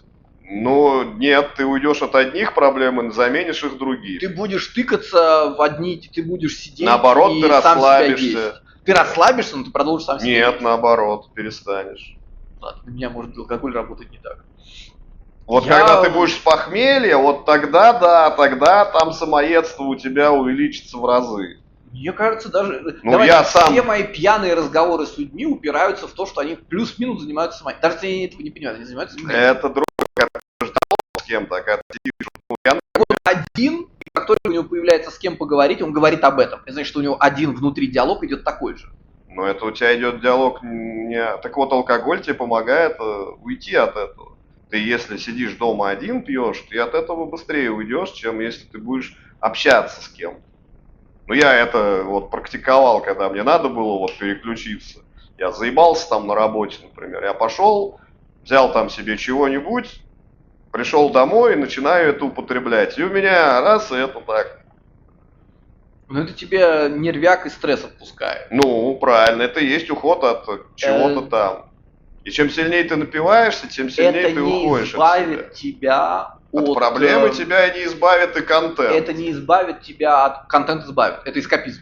Типичный эскапизм. Ты на следующий день проснешься, и проблема у тебя будет. Ты проснешься там и тут же включишь контент дальше. Ну ты тоже можешь проснуться и начать бухать. Совершенно верно. Это тоже эскапизм. И множество людей так делали. Вот, ну, берешь там любую какую-нибудь известную рок-звезду условно, и пожалуйста. Но вот. мне кажется, если ты будешь просто бухать в тишине сам с собой, ты все еще будешь заниматься самокопанием. Ну ты ну самокопанием ты можешь заниматься. Самокопание, И самоедство. самоед две разные вещи. На мой взгляд, плюс-плюс одно и то же, просто разная степень. Нет, слишком рад. Для меня разные. Окей, для меня на самом деле одно и то же, потому что самоедство это я самокопаюсь не умеючи, условно. Ну, не умеючи, я Ну самокопаюсь ладно, деструктивно. значит хорошо, я нашел какой-то для себя там. Это дисциплина ума. Ты можешь бухать, и если у тебя должная дисциплина ума, то это превращается, бухать в одиночестве, это превращается в некую сеанс психотерапии.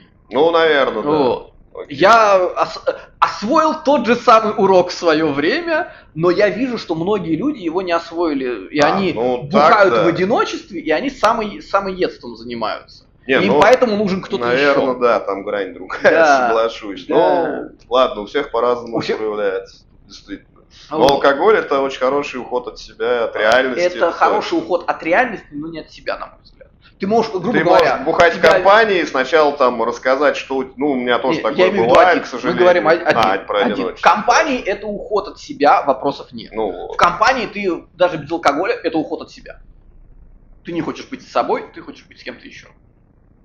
А если ты бухаешь один, то ты либо хочешь быть с собой, либо у тебя нету выбора, и тебе нужно быть с собой. Да. Ну, ладно. На мой взгляд, так.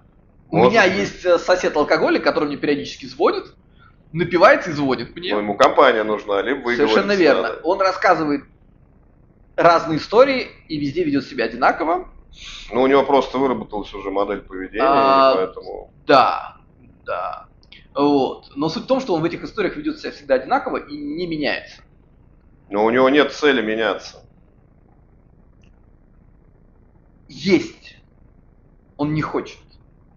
Ну, я и говорю, У нет него цели. есть, Если ты хочешь, ты идешь У к него этой есть цели. цель поменять хотя бы исход ситуации. Пробуешь как-то себя там изменить или что-то Да. типа того. А Да. так у него нет этой цели. Ну, судя по твоему Ну, рассказу. как минимум есть цель ныть об этом. Хорошо. Ну, ты сам мне так рассказал, и да.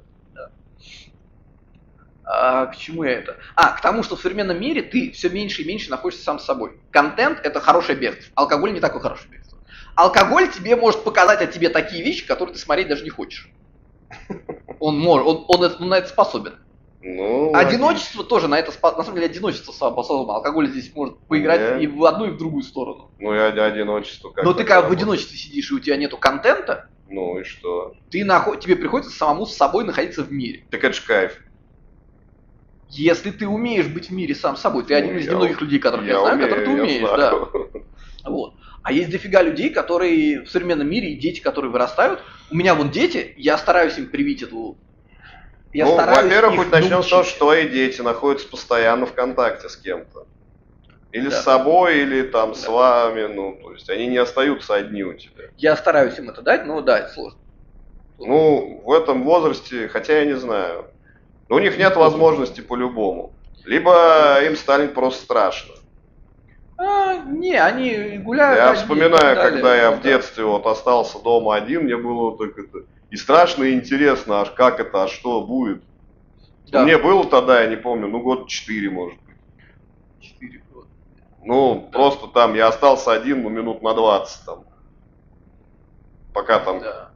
Не, сейчас им гораздо проще, потому что они могут в любой момент этого сбежать в экран. Взять там музыку, Музыку- радио включить, Это телевизор. все такое коэффициент интересности от телевизора, радио и всего того, что было до интернета, даже не до интернета, до Ютуба даже. Оно было гораздо меньше. Грубо говоря, телевизор 3 канала. Ну, тогда Там да. идет какая-то мура по всем 3, как правило. Радио, 10 тысяч радио, по всем идет какая-то мура, реклама и говорят о всякой херне. Ну, тогда рекламы не было почти. Тогда был... Сейчас радио, Сейчас 10 тысяч я каналов говорят о его всякой не херне. знаю. Тут Я тоже не знаю. включаю просто ролик какой-то, и там уже через минуту реклама. И вот это количество уже начинает мне напоминать телек, который был вот лет 15 назад. Ты сейчас телек давно видел? Я иногда... Я знаю, что там то же самое, иногда там... Хуже.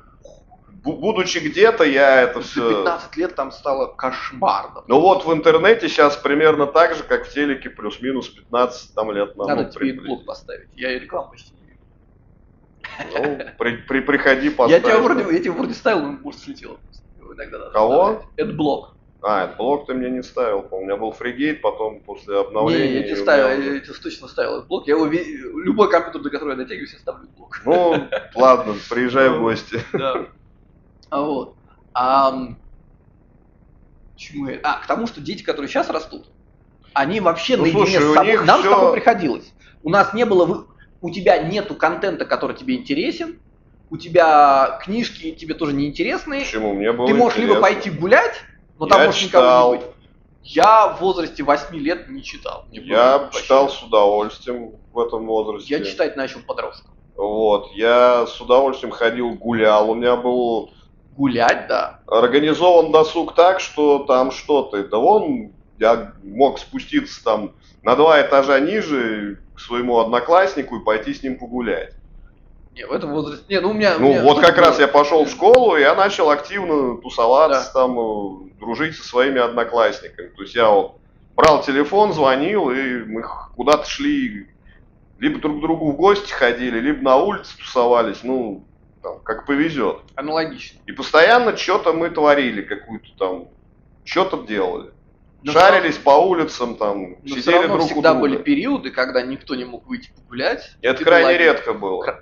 Они все еще случались, когда ты один находился в состоянии сам с собой. Ну, мне тоже мало удавалось, потому что я все-таки рос в многодетной семье, и это в однушке это было просто невозможно.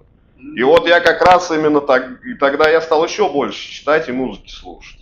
Ну, во-первых, потому что мне это нравилось, а во-вторых, это был действительно такой классный вот уход от этого. Да. Потому что по телевизору действительно показывали полную хуйню, Да. а книжки вот, ну, мало того, что нам задавали в школе читать, так я, конечно же, читал что-то другое, потому что это было интересней. Ну и музыка, да, я ходил более там с своим старшим товарищем, и они меня снабжали этими кассетами, там, и я слушал. А у меня это все выражалось в том, что я не мог ходить. Я бы рад погулять, но типа никто не выходит гулять. Ну, тогда я читал Поэтому дома, меня это тоже Я раздражало. слонялся один по улице, И- находясь сам с собой. И то же самое я делал, я устраивал всякие какие-то путешествия, Да. там, садился, например, на автобус, и мне было интересно, куда я приеду. Да, тоже вариант.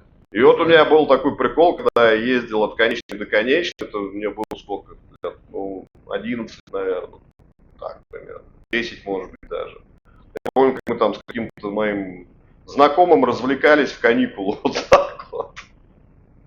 Нас там пытались и контролеры ловить, и что там только не было. Мы от них убегали, естественно. Я помню дикий стресс, когда я у мамы украл денег и поехал на маршрутке. Мне нужно было сказать, что нужно ходить, и я проехал сам. потратил все деньги, какие взял маму с сумки. Сколько что не взял-то? Сколько я? Ну, маршрутка, это ж она... Ну, я еще чипсов купил, еще что-то. Ага. У меня было другое. Я ходил, чтобы не просить денег, я их стрелял. Ходил. Мы я в какой-то момент, я помню, Ну, как бутылки, это было вообще Я целый помню, бизнес. Я набирал да. там их везде. Я помню, как мы из гаражей внесли заначку мужиков бутылок. Мы полезли в гаражи, в кооператив. Был склад бутылок, прям пустых бутылок. Мы их взяли столько, сколько могли унести, сдали, и тогда я первый раз приигрался. Ну, Их было много, за нами даже гнались. Я помню, как, например, я еще развлекался тем, что ходил в магазин, у меня была куртка, подкладки не было. Я засовывал туда газировку, жратву какую-то, покупал там четвертинку хлеба, которая там 5 копеек стоила. Или там меня, например, родители посылали, я вот набирал там, что надо, и пиздил еще, что мне хочется. И денег я не тратил вообще. То есть я приносил все, что им нужно было, отдавал там им сдачу, чтобы никто до меня не доебывался. Очень любил меня контролировать. И я выносил там еще себе товары там, чтобы попить газировки, пожрать, ну, там, что-нибудь, не знаю, там много всего было. Не, у нас были ларьки, где не так воруешь. Ну, это был один, наверное, из немногих магазинов таких, типа, Диета она называлась. Сейчас там всякие эти, ну, торговые центры обычно. И вот туда стекались все, потому что там были какие-то Потому что там можно было воровать. Ну, там ловили, знаешь, сколько Конечно. таких долбоебов было, которые выходили в выход без покупок, их тут же там принимали и в отдел. Либо были еще всякие, типа, там, кафетерии и куча игровых автоматов, ну, куча по тем временам, на самом деле сейчас это ни о чем. И вот все там стояли за некоторыми, и целая толпа детей собиралась и смотрели, потому что никаких компьютерных клубов в то время еще не было. И смотрели вот, как это все происходит. Ну, это было тоже такое развлечение. Я воровать начал позже. Я воровал книги. Я воровал вот так. Я помню, я воровал такую толстенную книгу. Ну вот книги воровать было проблематичнее уже, когда вот я был подростком, потому что уже были прилавки везде. И были палатки, где ты уже, ну, хрен ты что там сварил. Не, я в книжном воровал, там было проще. Ну вот как-то книжных тогда и они уменьшались в начале 90-х. Потому что, ну как-то... Не, я уже это... У были- меня-то это уже начал нулевых. Не, и были вот прилавок, и там вот все стоит, и тебе могут дать что-то. Я так читал, чтобы не платить, прочитать, что мне надо, верну и пошел. Не, а это были прохождения компьютерных игр, Ну, какие-то сборники. Я помню, там... например, я сейчас понимаю, что я украл вот такую книжку, вот такой, блядь, толщины. Я не понимаю, как у меня это получилось сейчас. Тогда я такой, типа, я радовался просто. Ну, тут туда, да, таких не было возможностей, ну и... Я Да тогда это было в тот момент, когда это уже нулевые, тогда уже книжки ну, эти были я везде. понимаю, я тогда и компьютерные игры так, ну, то есть я играл, ну, до такой степени, я не знал, что есть книжки с прохождением. Обычно я привык там у кого-то что-то спрашивать.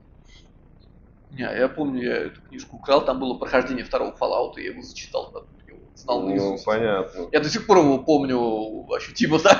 Я вот все сейчас думаю, что бы было бы, если бы я не сам тыркался там, вот играя там в тех же героев там по несколько месяцев, чтобы игру, ну, то есть всю кампанию, например, пройти.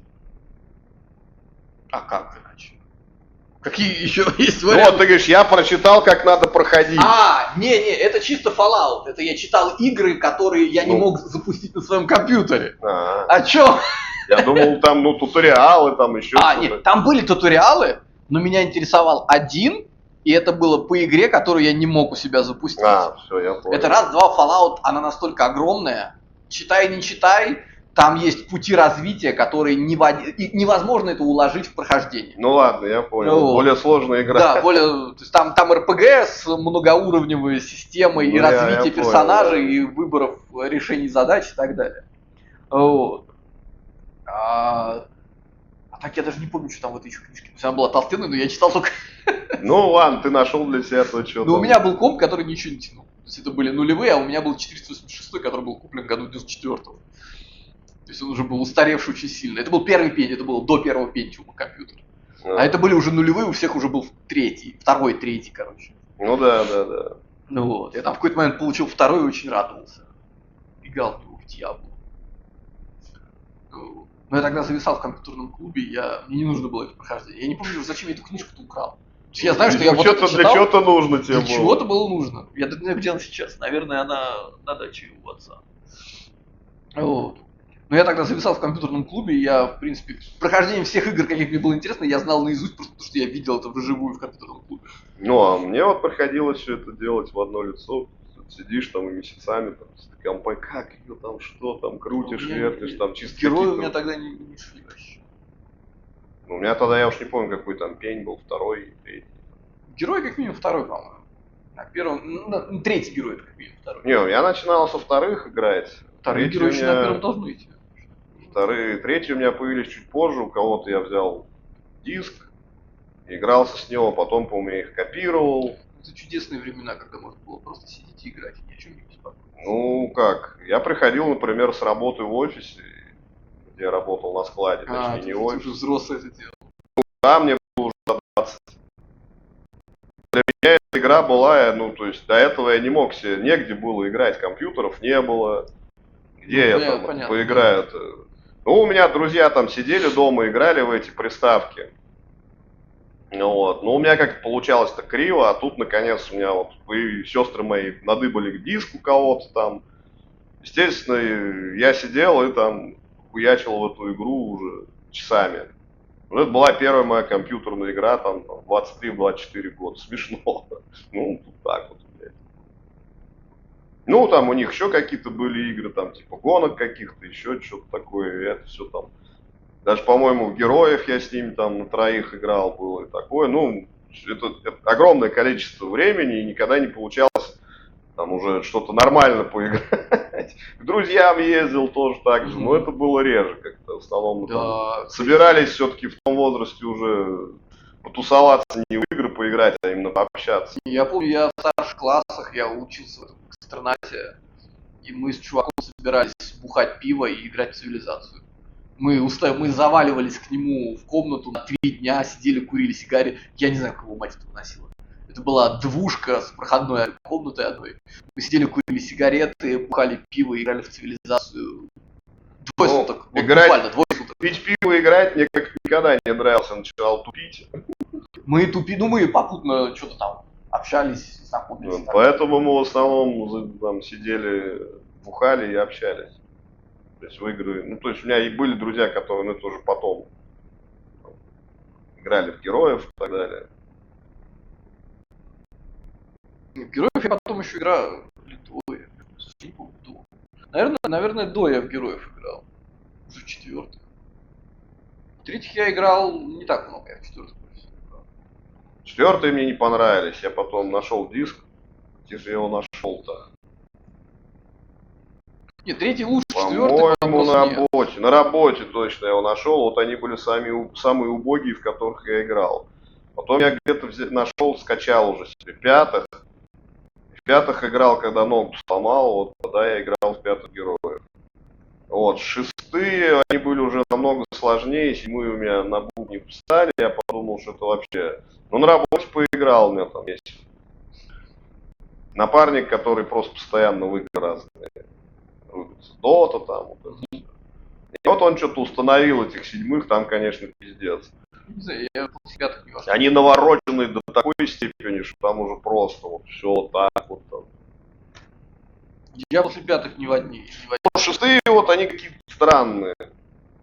Мне и пятый, ну пятый максимально похожи на третий, но типа графон обновили. Они вот так. Ну, пятый там у тебя все вертится, там и замки другие, они смешанные уже.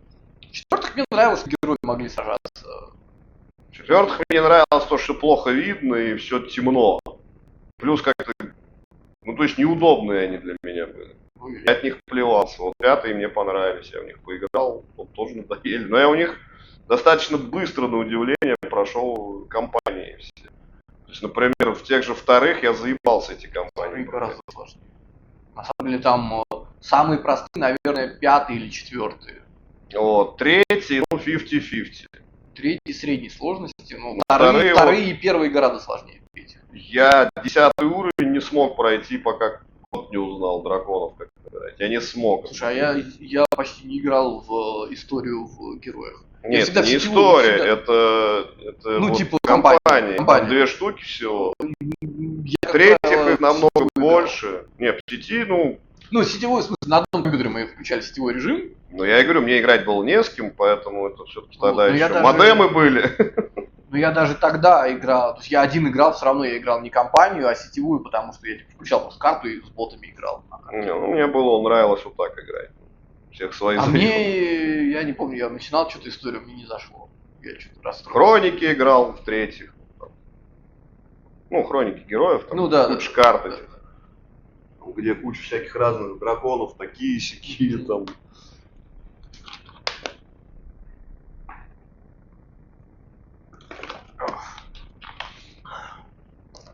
Котя любит играться.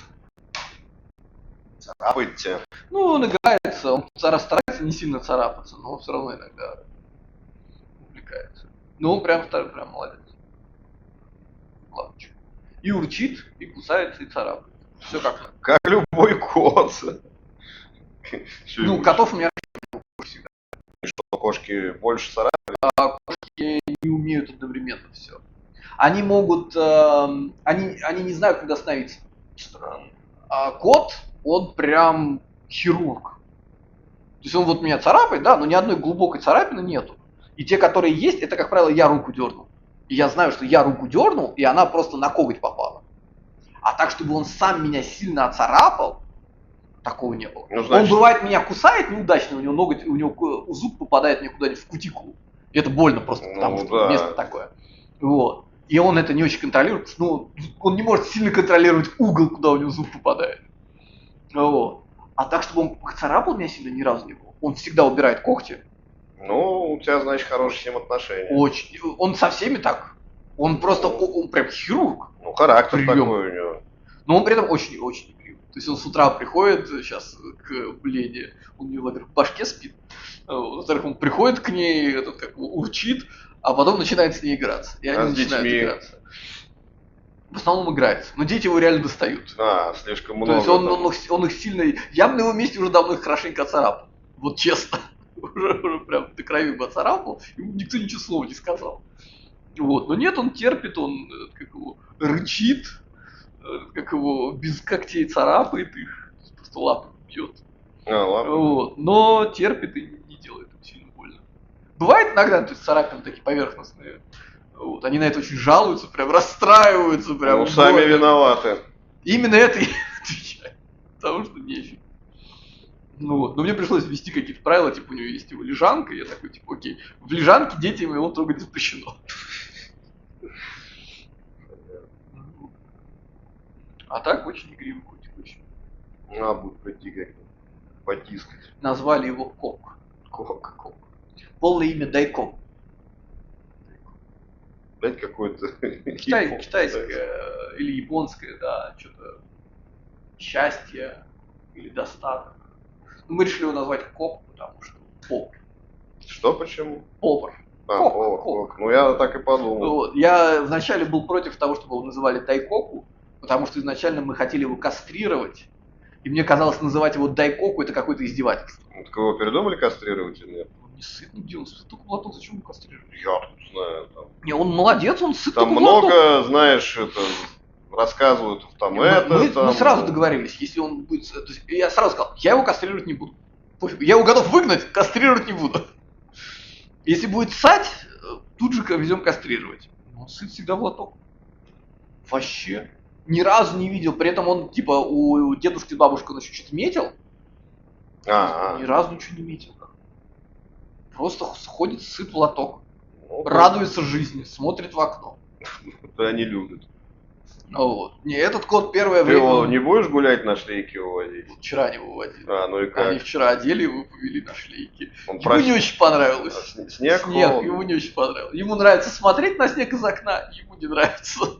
Ну он так выходил нормально из квартиры, не боялся? Не, боялся. Вот. Летом, наверное, летом на дачу его отвезем, ему там будет нормально. Ему там поохотиться есть на кого. Не, ну если его так приучится, то да, ему будет нормально. Он уличный. Он первый год жизни ясно прожил на улице.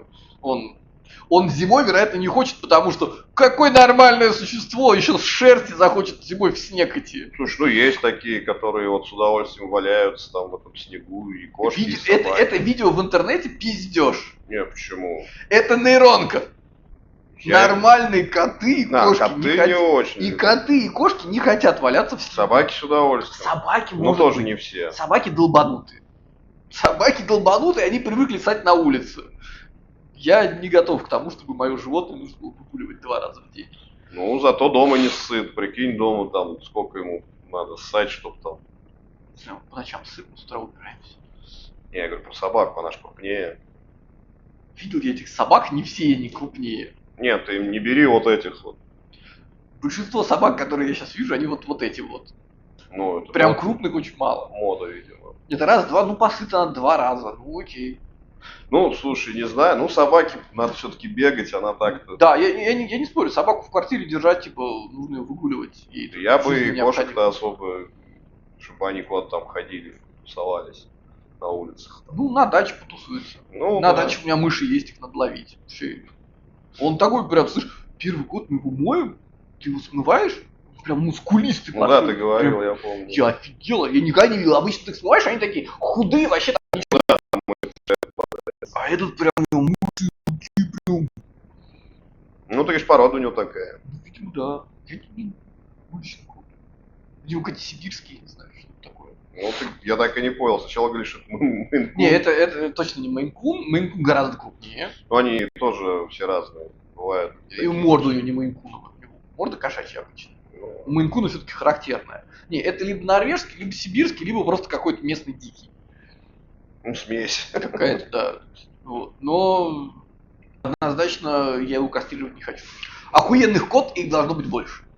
Всё очень просто. Ну, поедет на даче, найдете там кошку. План именно такой, да. И мышей половит заодно. А то Ну, задолбали. если повезет, половит. Не, у меня там мышцы задолбали.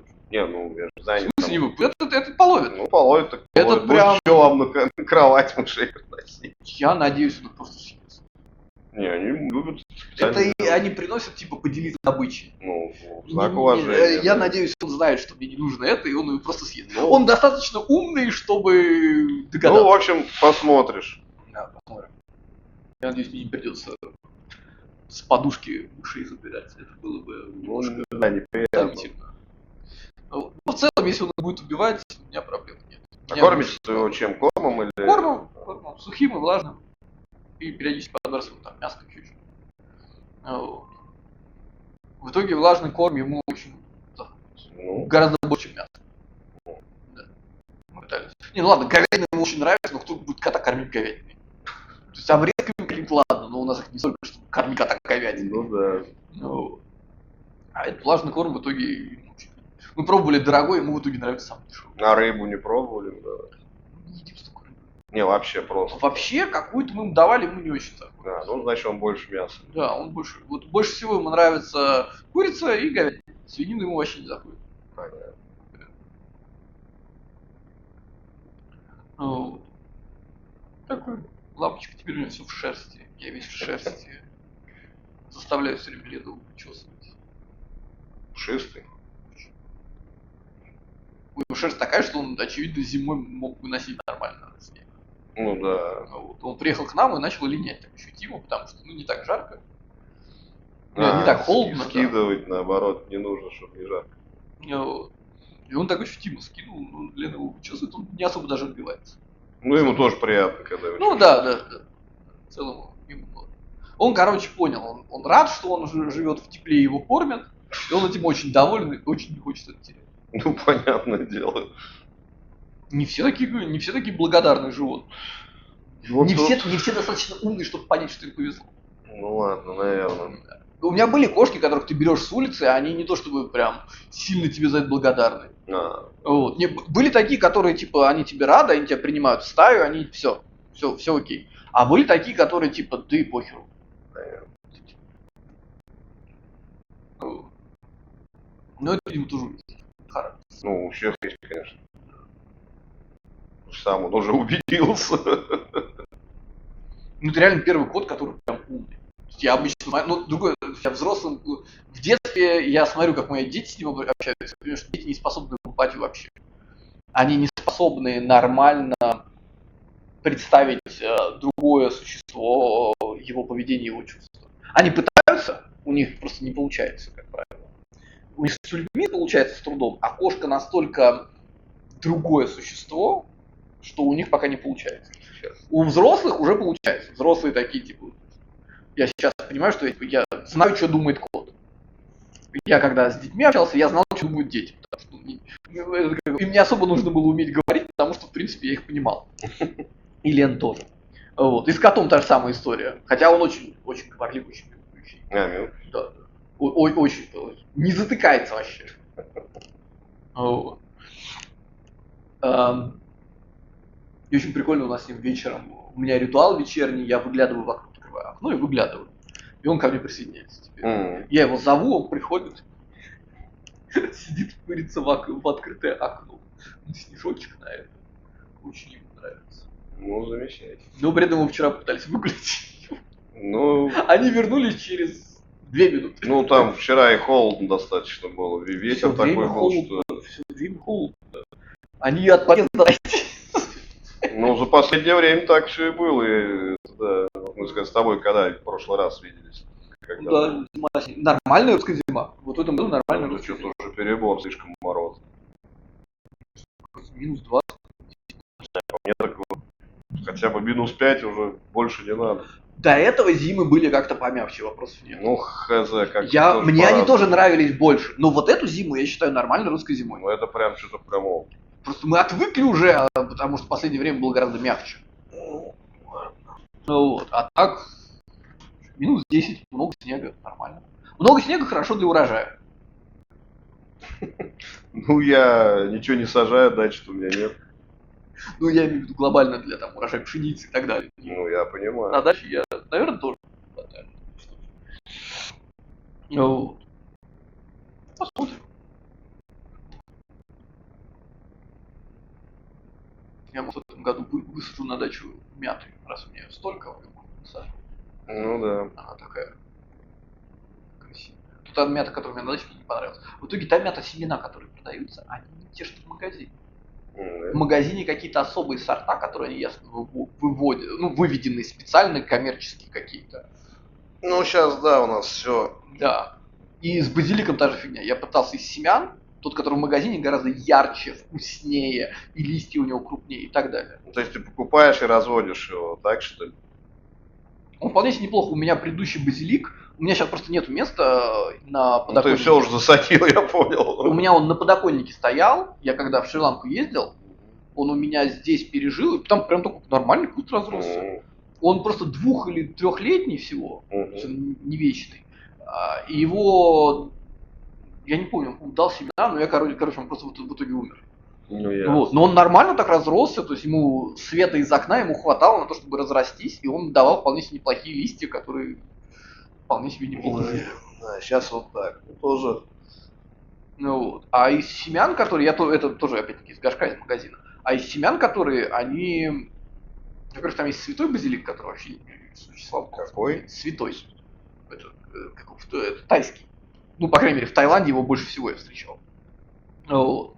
И он чуть-чуть базилик, но там еще какая-то типа мелиса, что-то таким дает. Мелиса это вообще другое. Вообще другое, но у него вот запах чуть-чуть базилика и какое-то вкрапление, даже я не знаю, не мяты, чего-то вот какого-то херни какой-то. Вот. И покупной у меня что-то вообще не взрос, не знаю. Точнее, из семян у меня что-то вообще не взошел. То есть он взошел, но он вот на таком уровне зачах. Я не понимаю, это я что-то не так делаю. Ну, я. Солнце не хватит. Я 100-ваттную лампочку не сразу поставил.